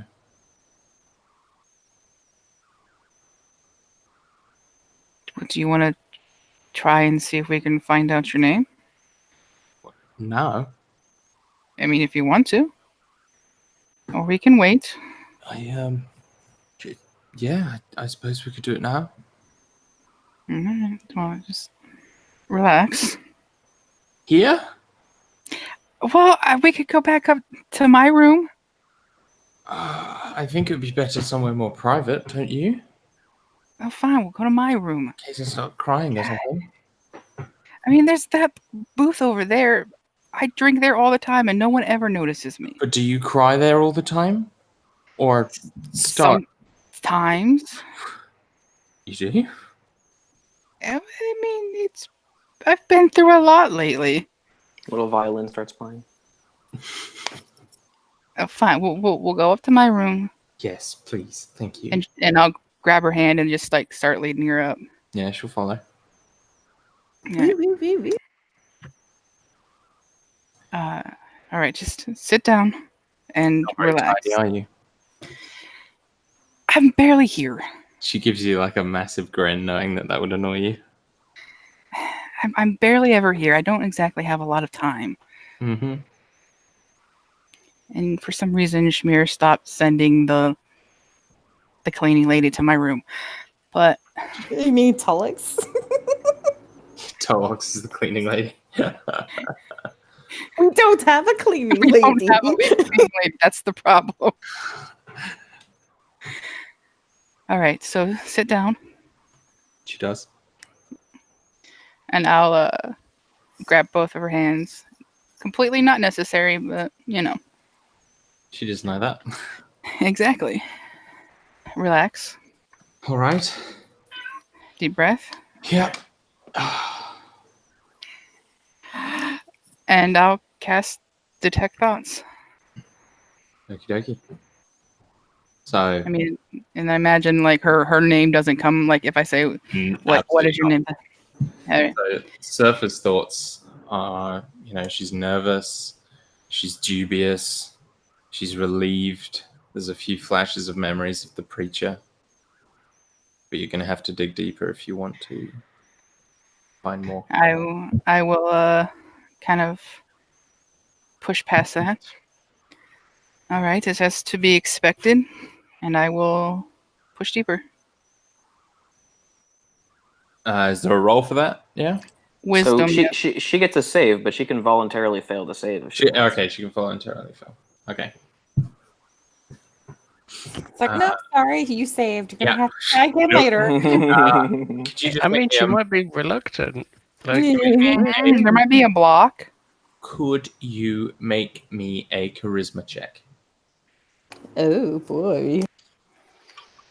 you're on a path. There are two options. Damn Damn it.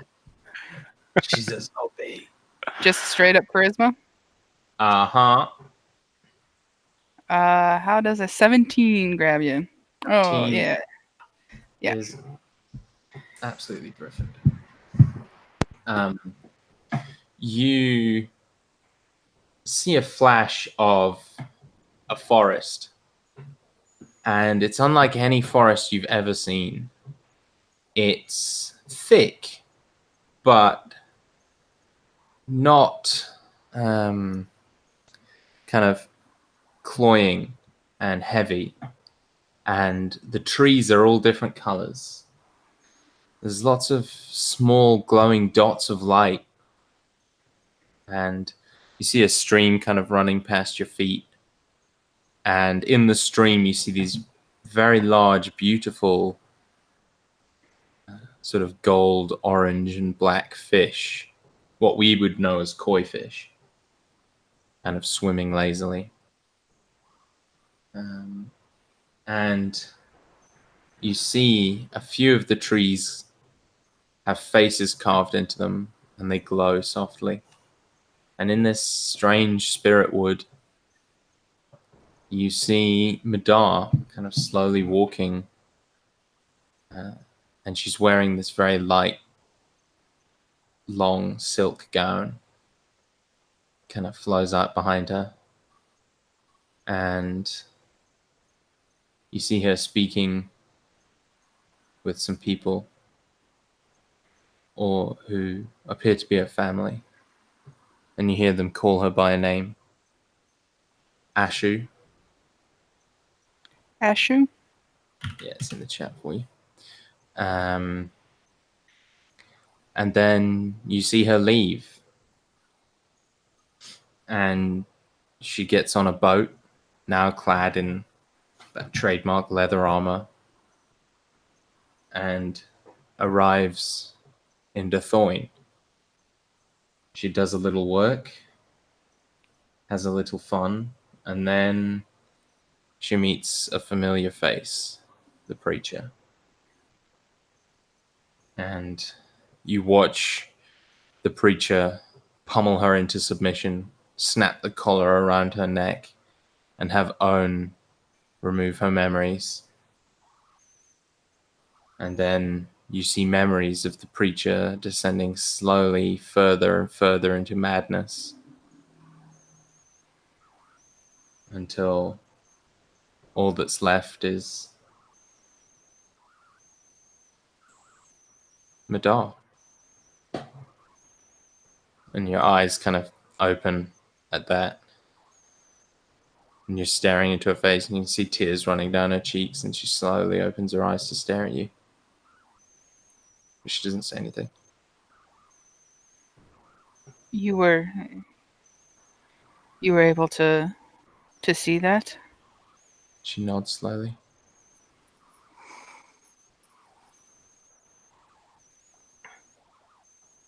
And you see, like, her lips begin to move. She whispers that name, Ashu. Yes, yeah,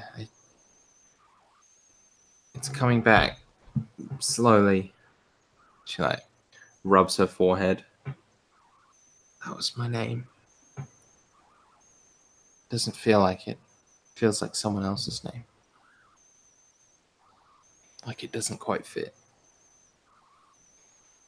You don't have to tell the others, and I can still call you Midar if that's until you get used to it. But Ashu is a beautiful name. She smiles. Thank you. I think it fits you. I think Brynhild fits you quite well too. I've gotten used to it over the years.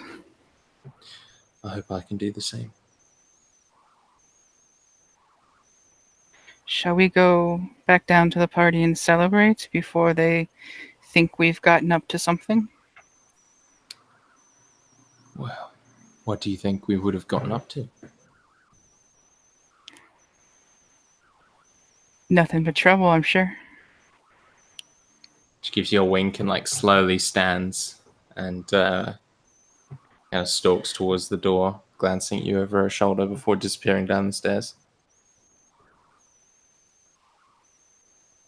I'll gather myself for a minute or so and then follow her back downstairs.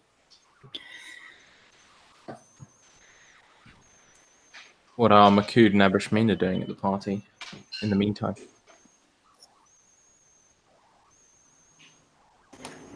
Makud, what are you doing?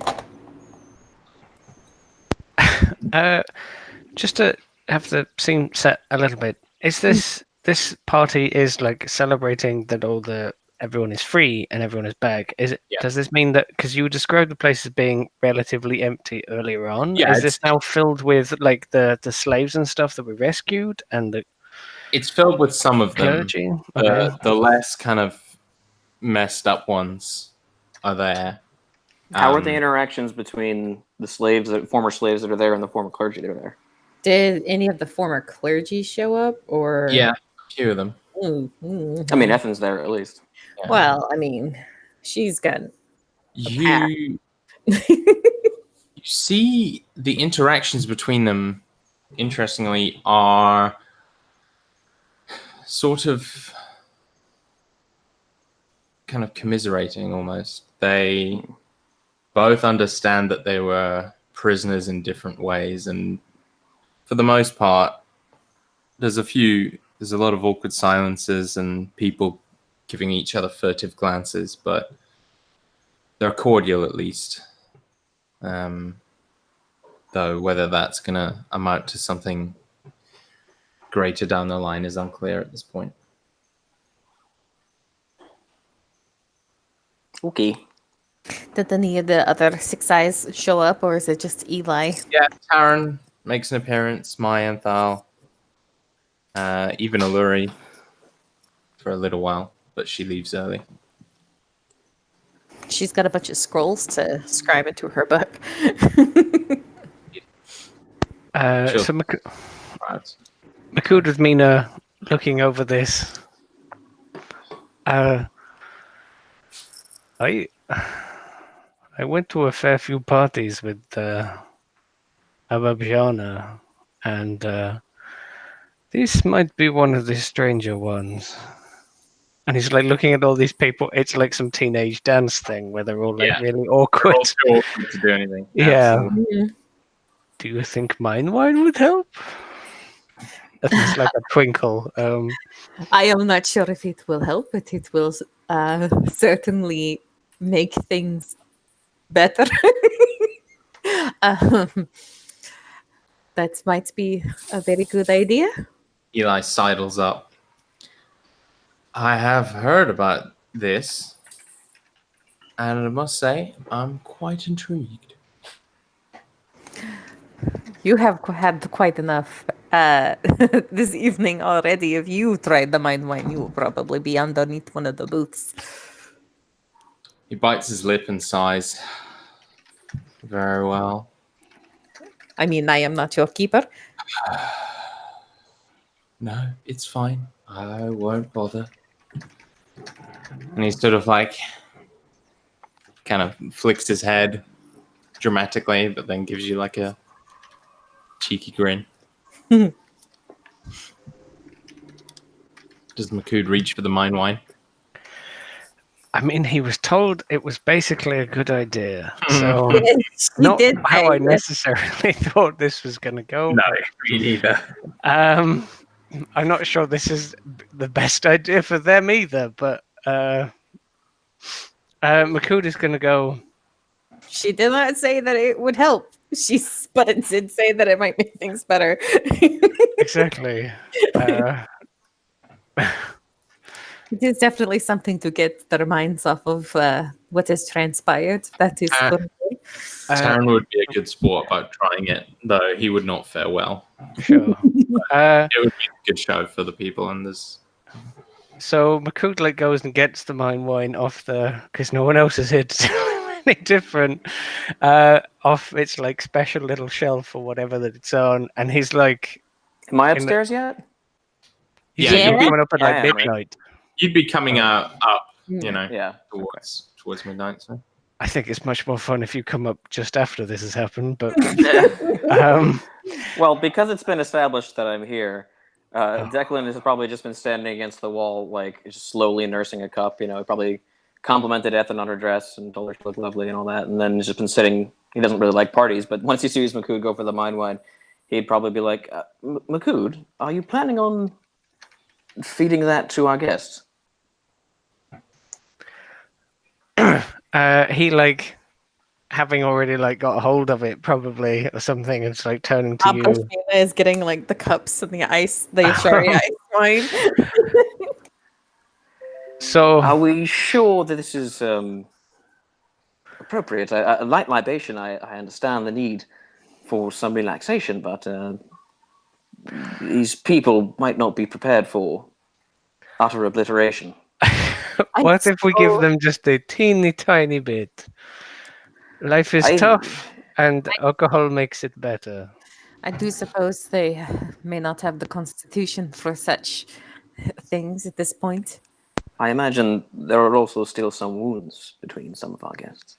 Maybe But perhaps a small portion in the interest of a taster. ritual and yes, a toast, perhaps in the interest of solidarity. I do not think we have like 120 glasses. No, No, but if we give them like the teeniest swig of this stuff, it might go some way. And not everyone is here, as has been established. Oh, true. How many are here? It's probably only about 30. Oh, okay. We definitely have 30 We shot definitely have glasses. 30. You can like put your thumb on it and like turn it upside down, and then you get to lick your thumb. It's like probably enough to just not kill these people. Yeah, I think like what like Abrashmina will get the little glasses, and it'll be just enough to like coat the bottom of the shot glass, so it'll just be like It's not even a finger. It's like a quarter of a finger of something. it's enough to coat your tongue. Yeah. A small bit of chaos can enhance our revelry, but too much, and I fear the consequences. Still enough to kill a house cat. Yeah, the rest will all be gone. Yeah, so Taran would like get up and want to do a full shot with Makud. Oh, okay. He's a game for that. Yeah. He's like gathering the others up, and it's like, this is mine wine. You may not be familiar with it. I certainly wasn't until recently, but it is the best way to forget anything.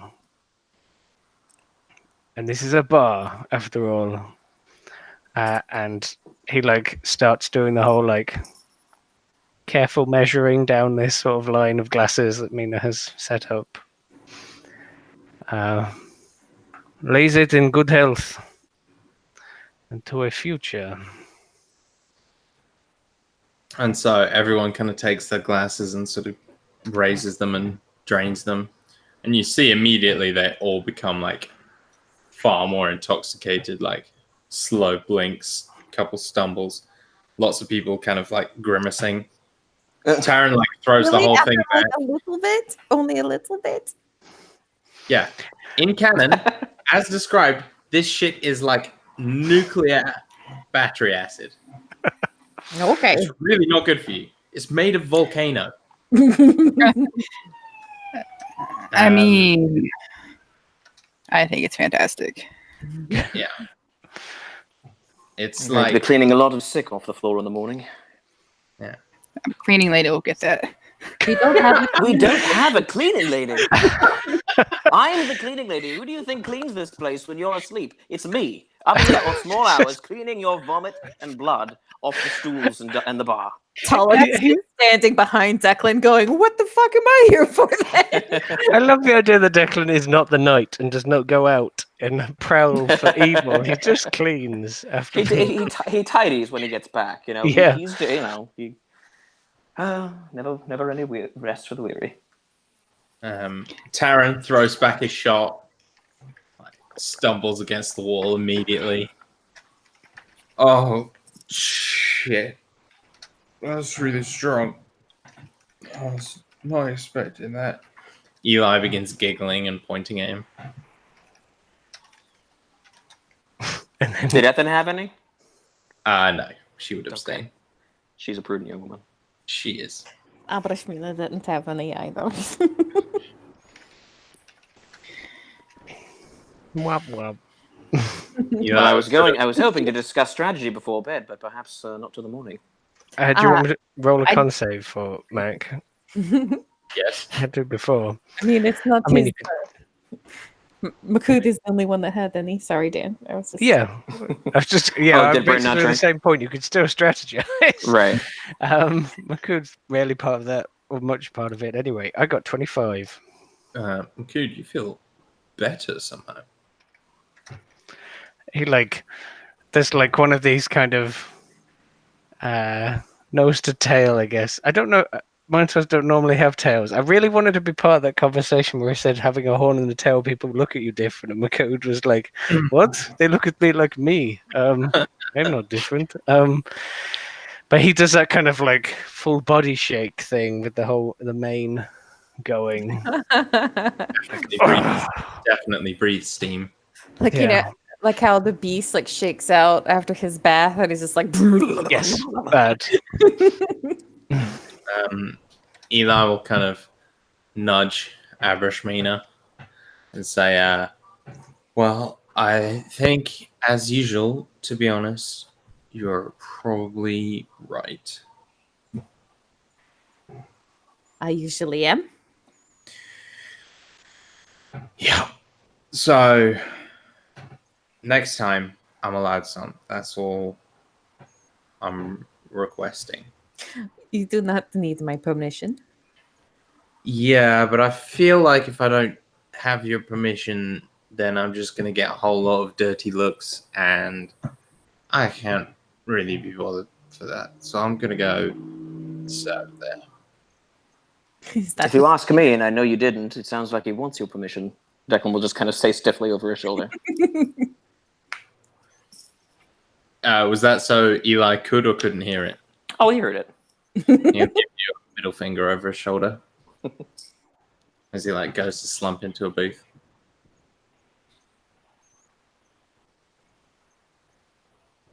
But yeah, the night wanes. You guys can strategize or go to sleep if you'd rather. You get the impression that it's probably going to look like Jonestown the next morning, before everyone, goes about their business. Some dark humor there, Robbie. So Declan, once things are winding down and there's, it's all, the din has lowered and we can talk. The first thing I hope to bring up, and I'll address this to Abrashmina. How soon do you hope to venture out in search of the sandworms? Well, there would have to be preparations to make. Makud, you'd be able to guide us to this place at the mountain. Yes? based off of what Gurid told you, we do not need to get a map or a guide. You will be our guide. Our guide. He's kind of wired, I think, and like looking around a bit, and he's like, Yeah, I can do that. I haven't been there. I haven't walked those steps before, but I can go. I know where the mountains are. I've seen them. So, I would like to add an addendum to your I can find the way ability, Makud.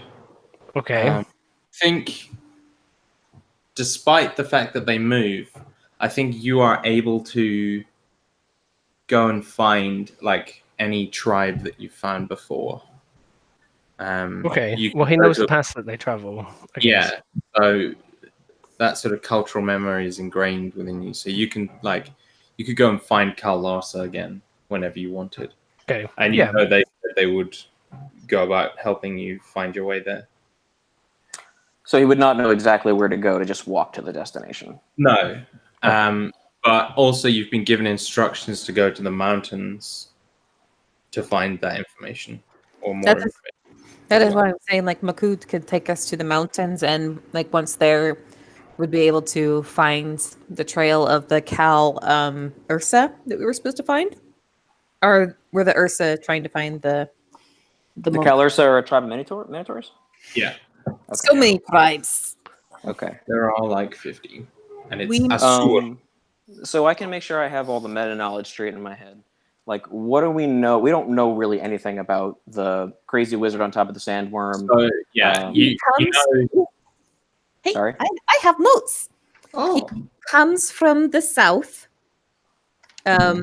These sandworms are heading to the northwest, but the man himself comes from the south. He kills the earth shakers, traps them, and he attacks the tribes in the Medellin. And he told us that in order to find the answers we seek, that we need to go to the Urbash Mountains to travel over the sand and And those glass. are to the north, or that's. I will put up the. I can put up the map again. Yeah, and no, You it's said it was to more the south? It's to the southwest. Oh, where he comes from. You guys. Yeah.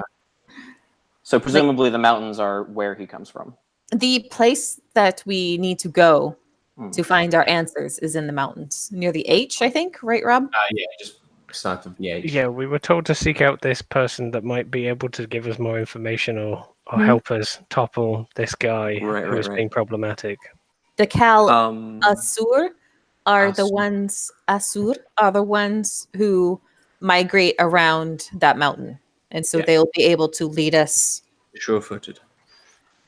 They okay. would be able to lead us to that The person. map that you just shared, could you put it in the regular chat, the Facebook chat? What I can. Thank you. Regular chat. And for our own edification, the Monk of the Waste is pretty much straight west from Ashar. And, like, Correct.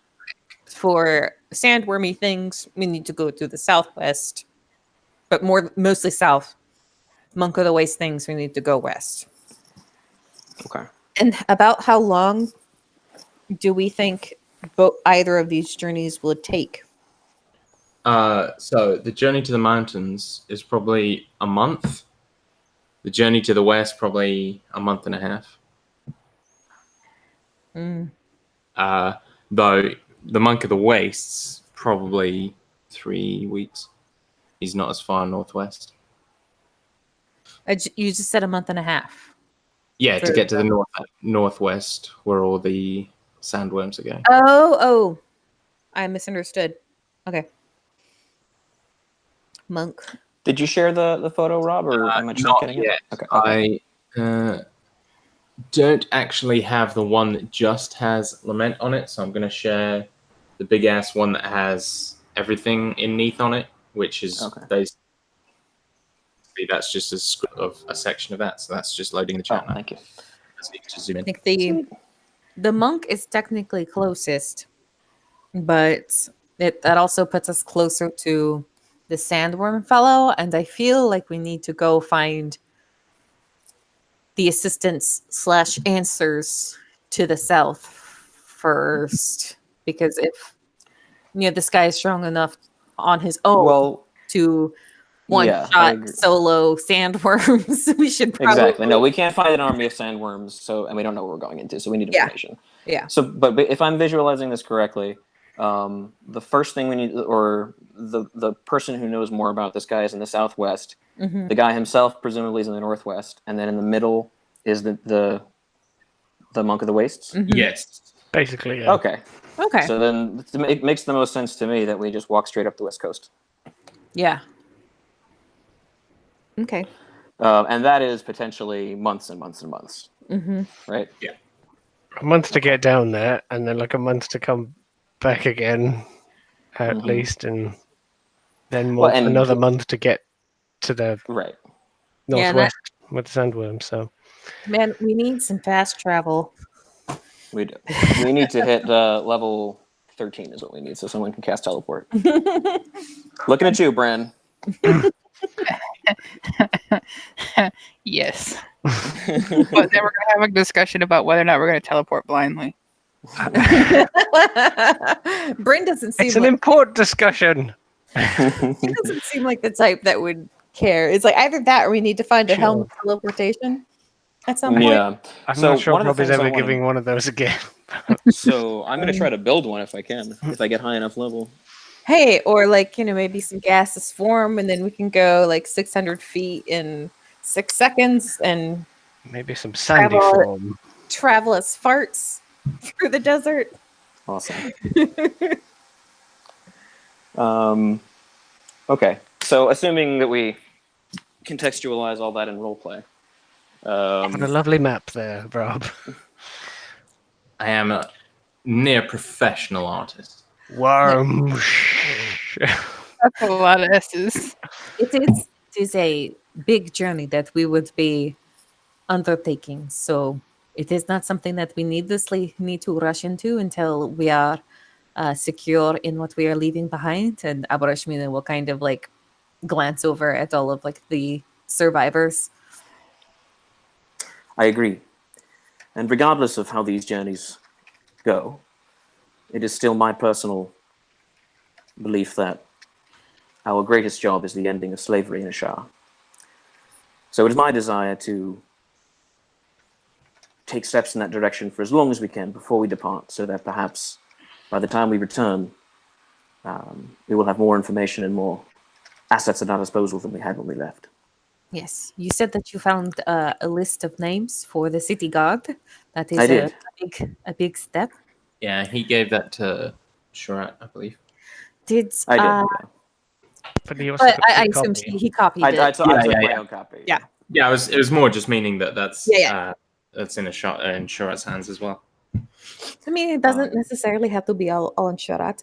But I was just running is there any concern of ours about the Akruk Shani that were on the Rakshasas list?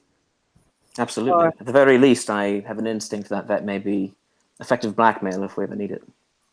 Well, as I was mentioning to Bryn earlier, like 2 of them are elves that have tried to make efforts in changing things already.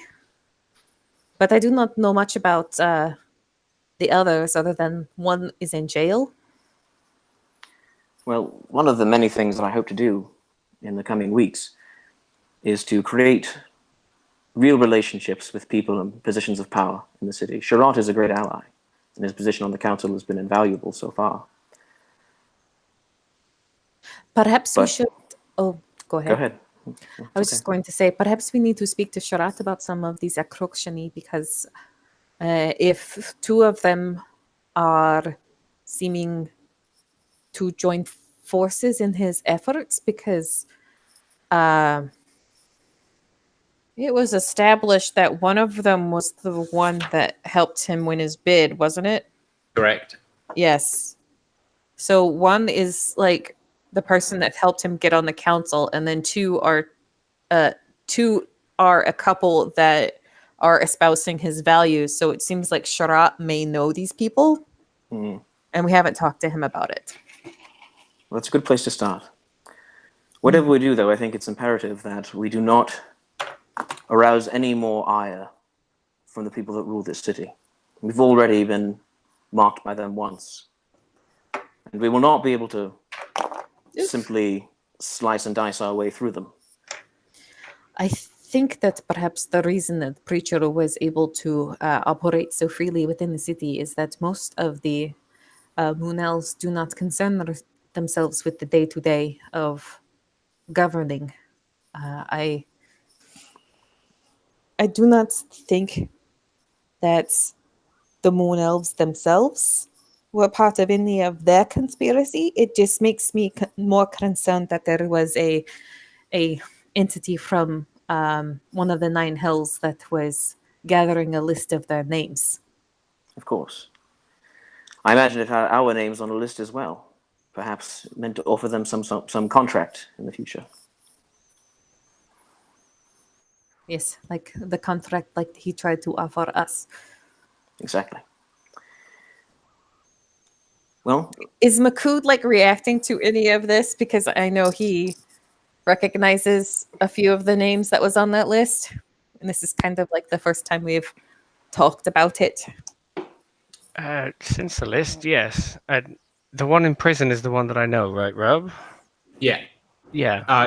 No. No, not that one. Different one.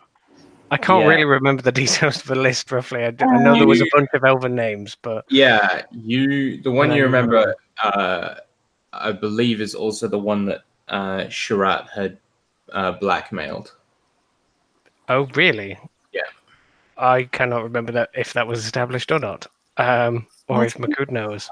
I do have the names. I remember there was a list of names, and he knows one of them and got annoyed. Let's see. Here we go.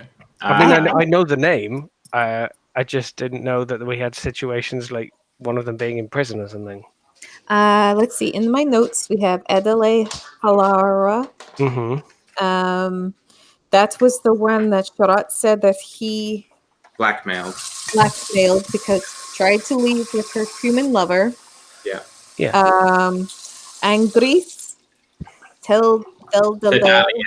the Dalier was Thal told us that was his father.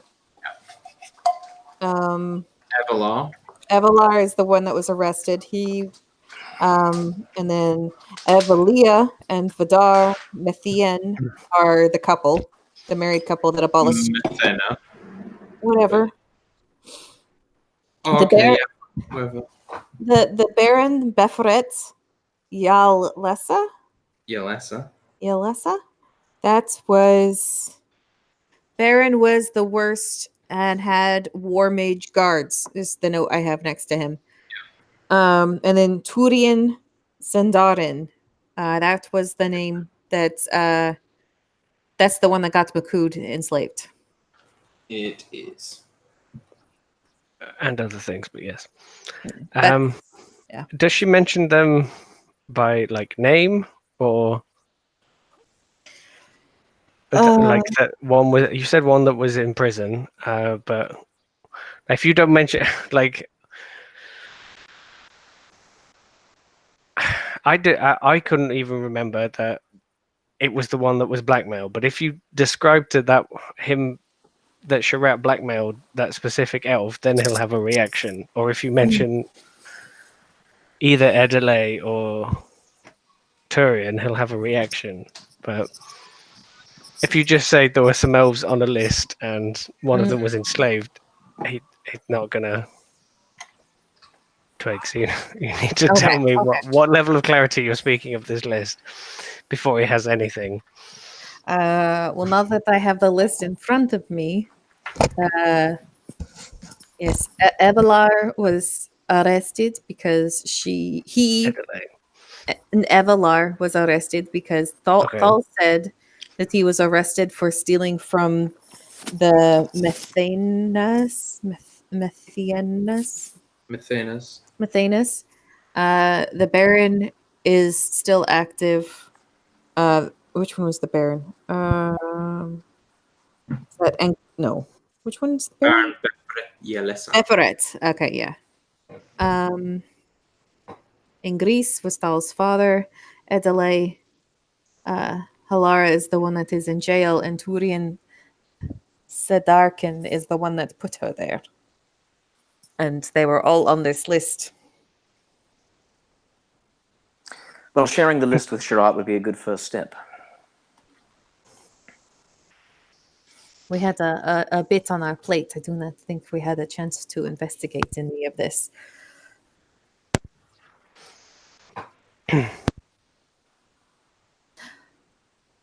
Are you okay, Makut? So Adelaide is the one imprisoned, Yes.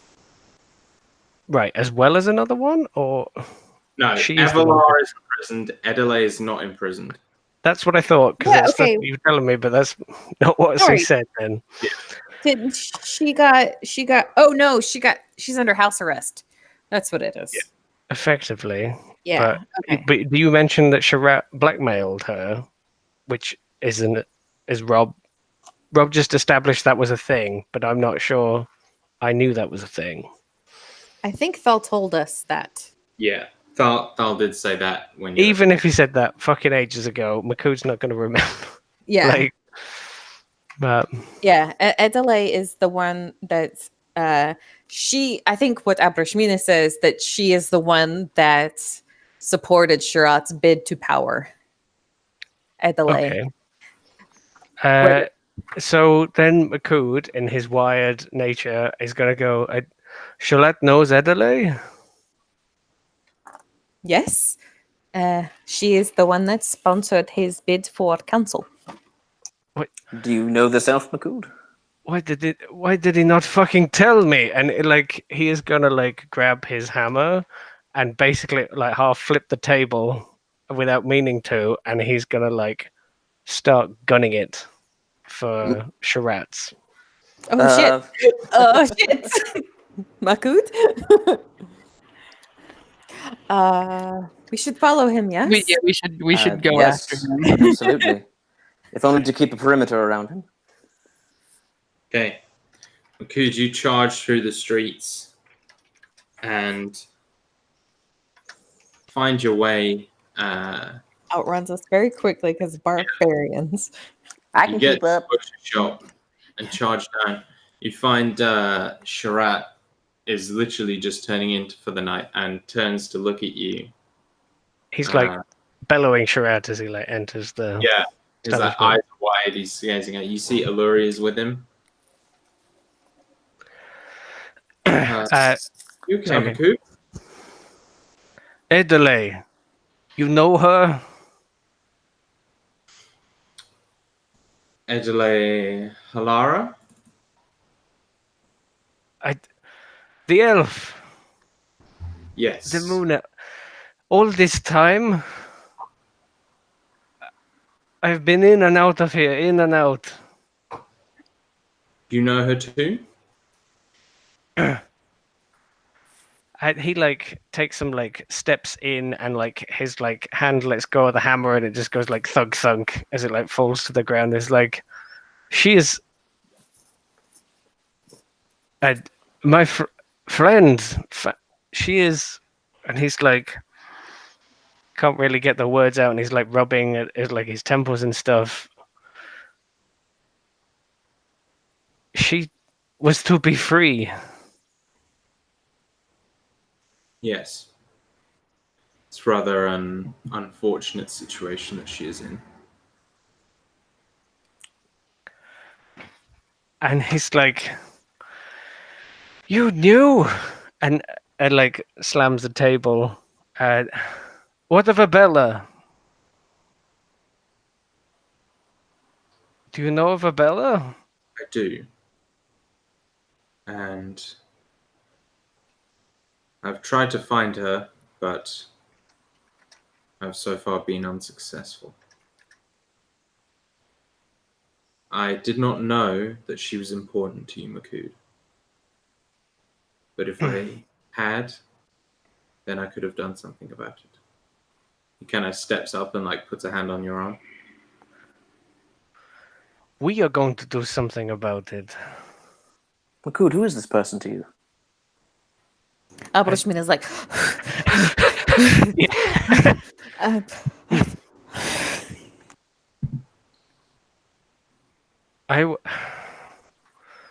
I watched over her, Adelaide, for years. As a guardian? Yes, I guarded her. She trusted me. And she loved Abella. And we were all to leave. Before that, and he like... She was a slave with you? No. She was Moon Elf. So, a master? She was not like that. She was not like the others. She did not want part of it. She wanted to leave. No Moon Elf leaves. I was to take her and Abella away from here. To lead a And Shah? he like heavily like sits down on something. And that's You were to probably leave a like- Shah? Yes. Declan gets a little kind of a sad look on his face at that. Not sad that you would leave, but that you wanted to go and you wanted to help this person and weren't able to.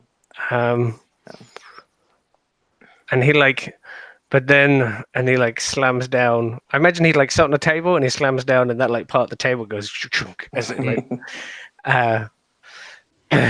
and he like, the other elf, and he like spits on the ground. Said, darling. Another Moon Elf. He's on the list. Do you know this man as well, Sharad? I do.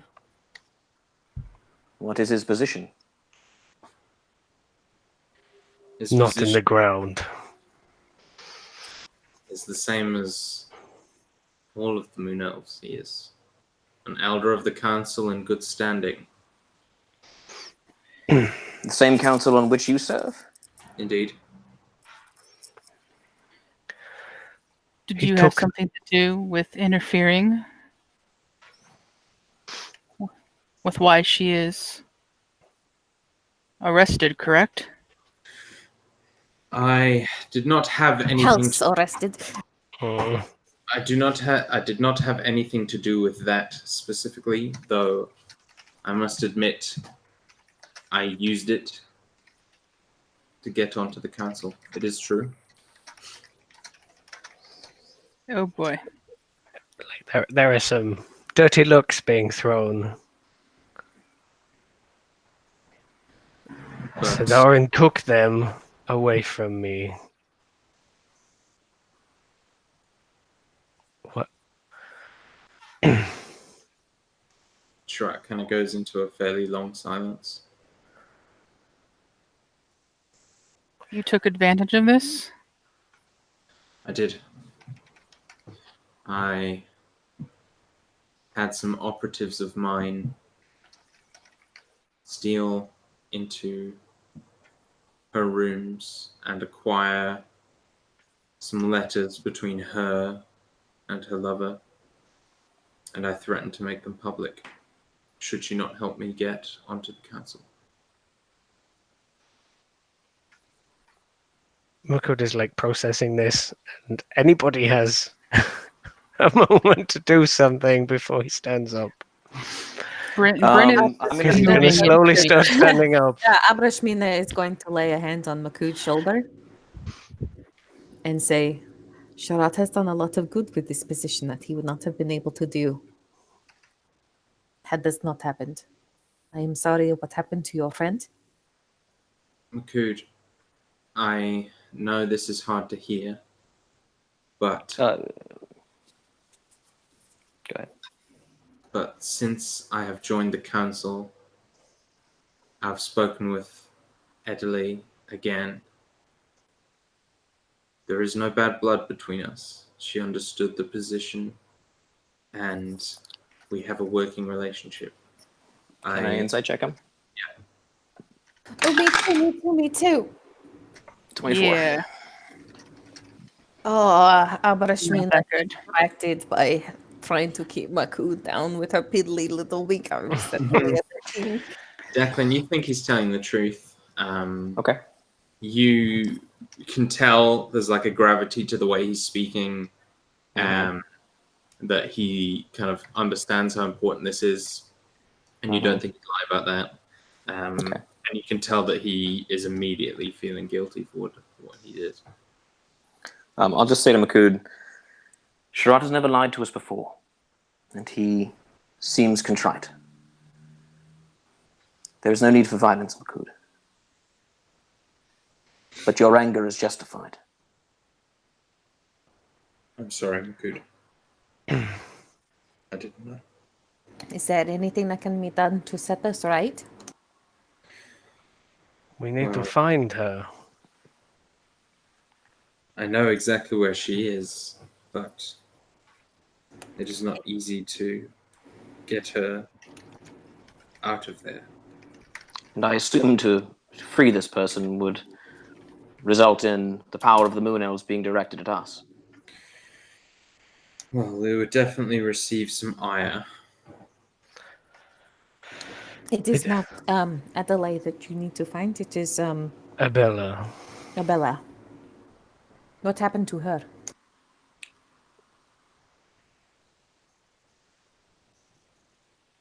Shirat's already said he doesn't know where she is, but he's been looking. She is asking what it is supposed to have happened. Okay.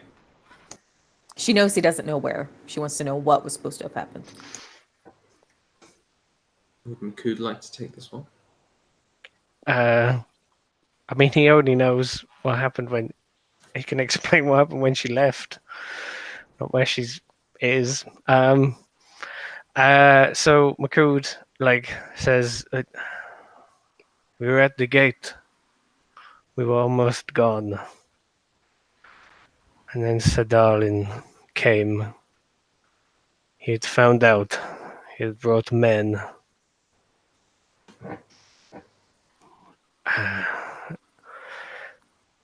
They wouldn't have stood in my way, but Adelaide said no blood. Then he took Adelaide away to up on the hill, the palace, and took Abella. And then he put me in the vicar. So the last you saw her, she was also being taken to the palace. Taken somewhere.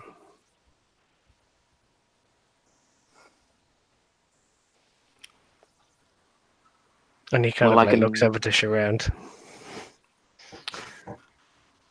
Well, I can offer to use whatever resources at my disposal to help you find this person. I can try as well. Tomorrow.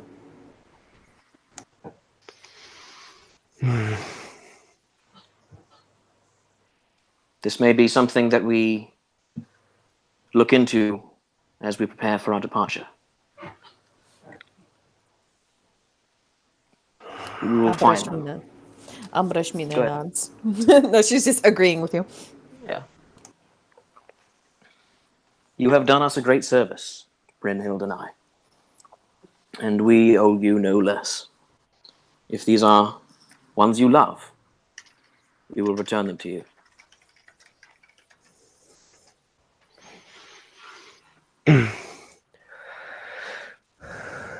He kind of looks to you. I think he's still sitting, but he's still taller than you, possibly, or he's set back Probably. down. Declan's about 5'9" and lies about his height.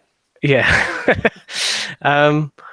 Lies about his height means he has lifts in his boots. Exactly. If you thought there's a target before, when the Moon Elves see you, then you are in trouble.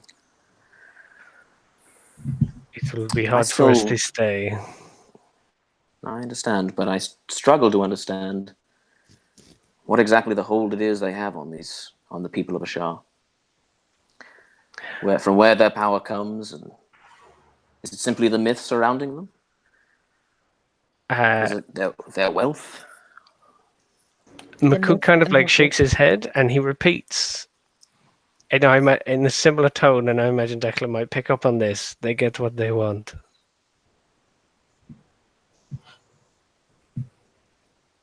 Like I don't get it. Okay, he said that in exactly the same way that he said that previously. Like, possibly he has been conditioned, or possibly something else. You're a pretty insightful person, character. So, like, and you would imagine Makut does not know the full extent of what they can do, but like Mina has told you that they can effectively charm people, the elf sickness, multiple times. Oh yeah, okay. I forgot about that. It's okay. It's like dragon sickness, only with an obsession with the elves themselves, as opposed to gold. Real hard to say no to a moon elf. It's like trying to say no to someone who's like injecting heroin into your arm. Right, so I guess maybe to recontextualize it then, Declan maybe knows that for a fact. Sure, but you still don't understand it. No, exactly. Yeah. I just want to make sure you're on the right page. Yeah. It is generations of people who have been brought up with this kind of inherent addiction, I would say, out of character. You mean the Ashari? Yes, like the Ashari are addicted to the elves at this point. Gotcha. That and the elves have like a natural, it's like a racial ability. The charming nonsense. Mm-hmm. But no, you mean that we barely? It is also very, like you said, entrenched political. Because they barely come down, they barely talk to people. There is a magic of them, but it's partly just how people are conditioned to behave. Like a race of David Bowies. I would do whatever David Bowie said. Like the way I picture it, like Abrashmina is kind of immune to this because of her otherness. Maybe. And Moon Elf, and then tell me you're immune. Yeah. If your character sheet doesn't say you're immune to Moon Elf charm. Yeah. What I'm saying is like that is how she's able to provide this information to you guys is because it's something she is observing, not something she's experiencing. Sure. Gotcha. Doesn't mean she's immune. Oh, I think it's going to be real interesting when we walk into that palace. I'm going to be rolling those wisdom saves right along with you guys. Don't you worry. That she's been brought up outside of the social moray that everyone else is. Yeah, like if it is like a genetic thing at this point with the Ashar, like I think she's different enough that it's diluted that she can see through the nonsense. Well, Declan will just kind of nod his head and say, well, power of that nature is to be feared, to be sure. But it means that our steps must be cautious, and that we must have allies.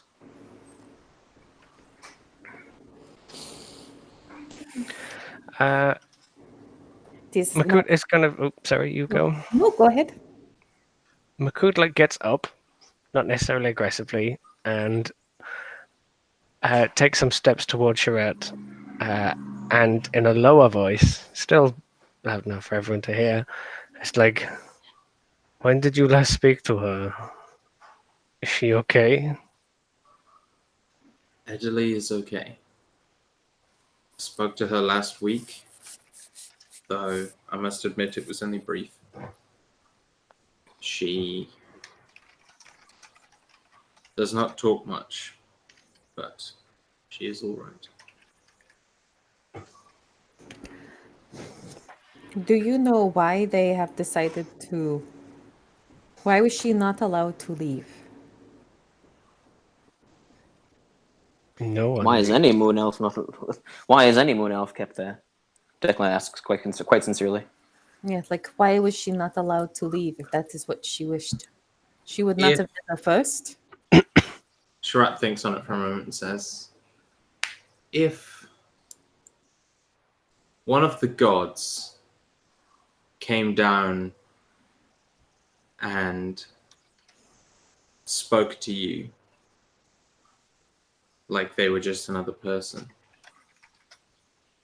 I think it would make all the rest of the gods seem much less mysterious. I think it's the same with the Moon Elves. They love the position they hold. They have power, but little of the responsibility. And they are treated like gods because they are so mysterious. Having spent time with them, though, they are like children. They fight and they buck and they squabble. But they like to portray not the petty, pathetic creatures they are to the world, but The illusion.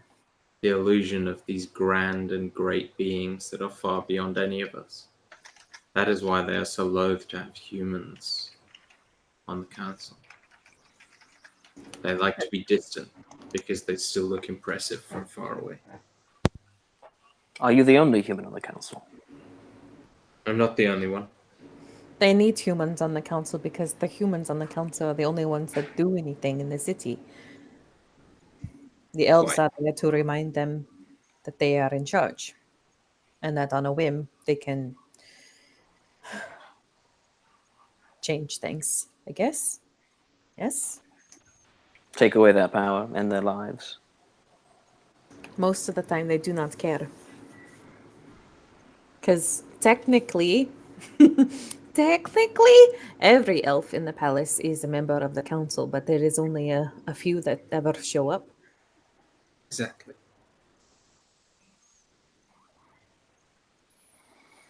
Well, Charlotte, you've, I believe, mentioned that there are at least one or two who are sympathetic to your ideas in council. That's correct. I have been trying to work with them in secret. It is slow, but it is working. Do you know what these individuals visualize for the future of Ashar?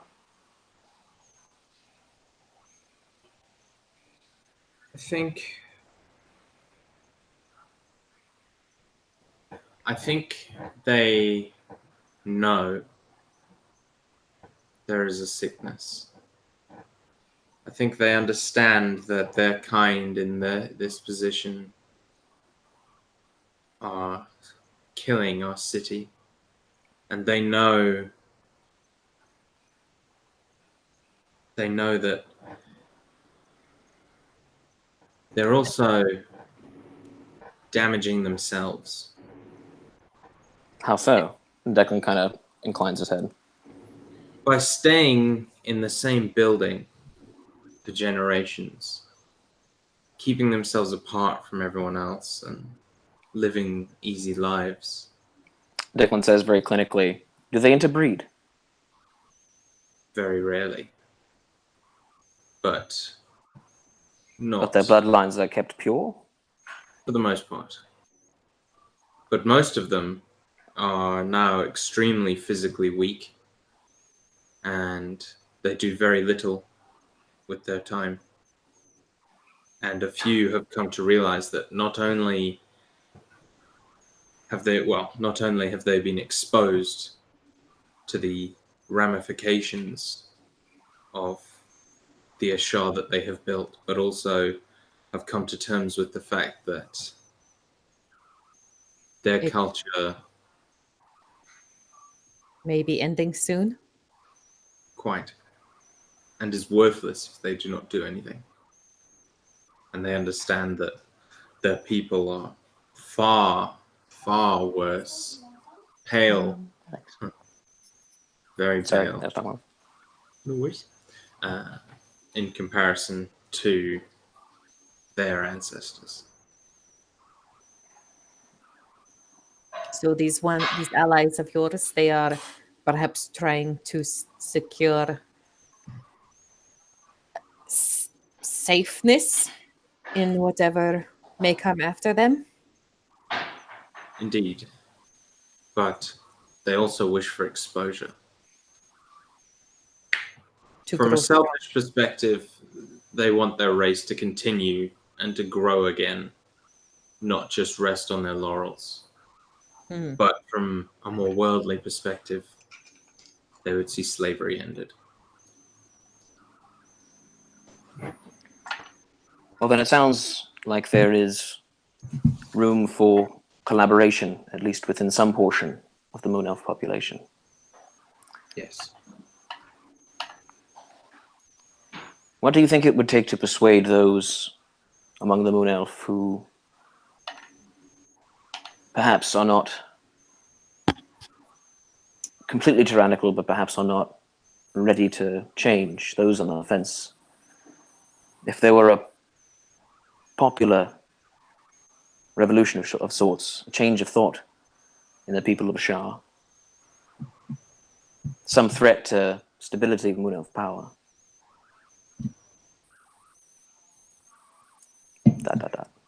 It would take... Yes, maybe some inciting incident to push them over that edge. Something big. Or it is either that or the long and slow conversation that must happen in order to change things. Well, none of us here possess the long-sightedness or nor long-livedness of an elf. We do not have to work on their, and we do not have the luxury of working on their timetable. Quite.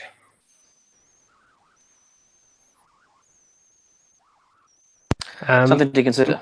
Go ahead. Makud is getting a little bored of all of the chatter, I guess, and talking of action. He is going to say, you tell Adelaide that Makud lives and that Makud is great. I will. You tell her that you will find Abella. I will get Abella. And this time we will leave. Or at least we will make Ashar a place that Adelaide wants to stay.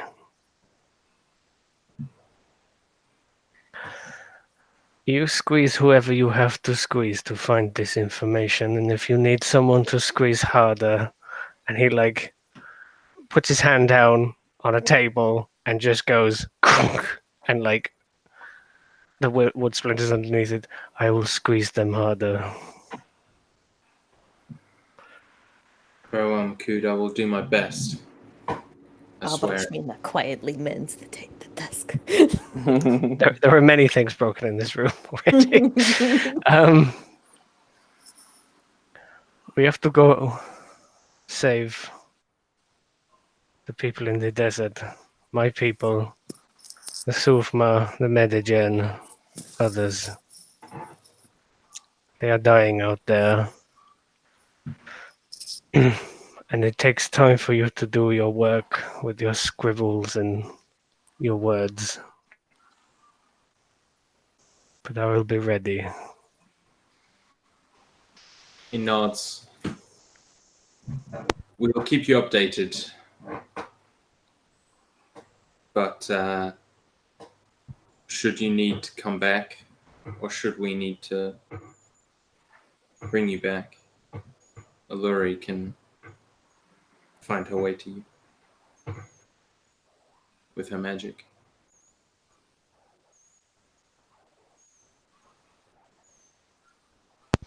He kind of like looks at Alluri, like seriously, and kind of like gives her a nod, like come for me anytime. She nods. She's kind of wringing her hands nervously, but she nods. And Most people have more things to say. He's going to turn around and like scoop his hammer off the floor and leave. And Charlotte will just call after you. Just say, Makood, Mm-hmm. I am sorry.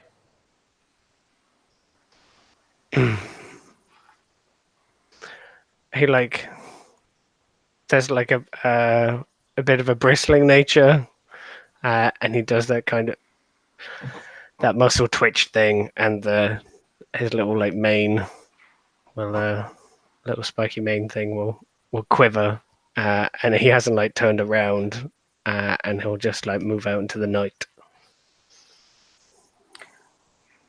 Declan will realize that he's been keeping this guy from bed and just say, please forgive the intrusion, and follow Makood out. Abrashmina will get to her feet and follow the others.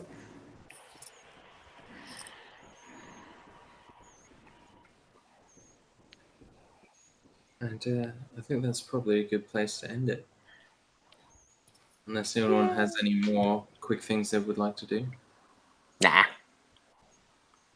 Everything I want to do is lots of dice rolls and crafting stuff and interrogating people. We can do that off camera and then see the results on camera, I think. There you go.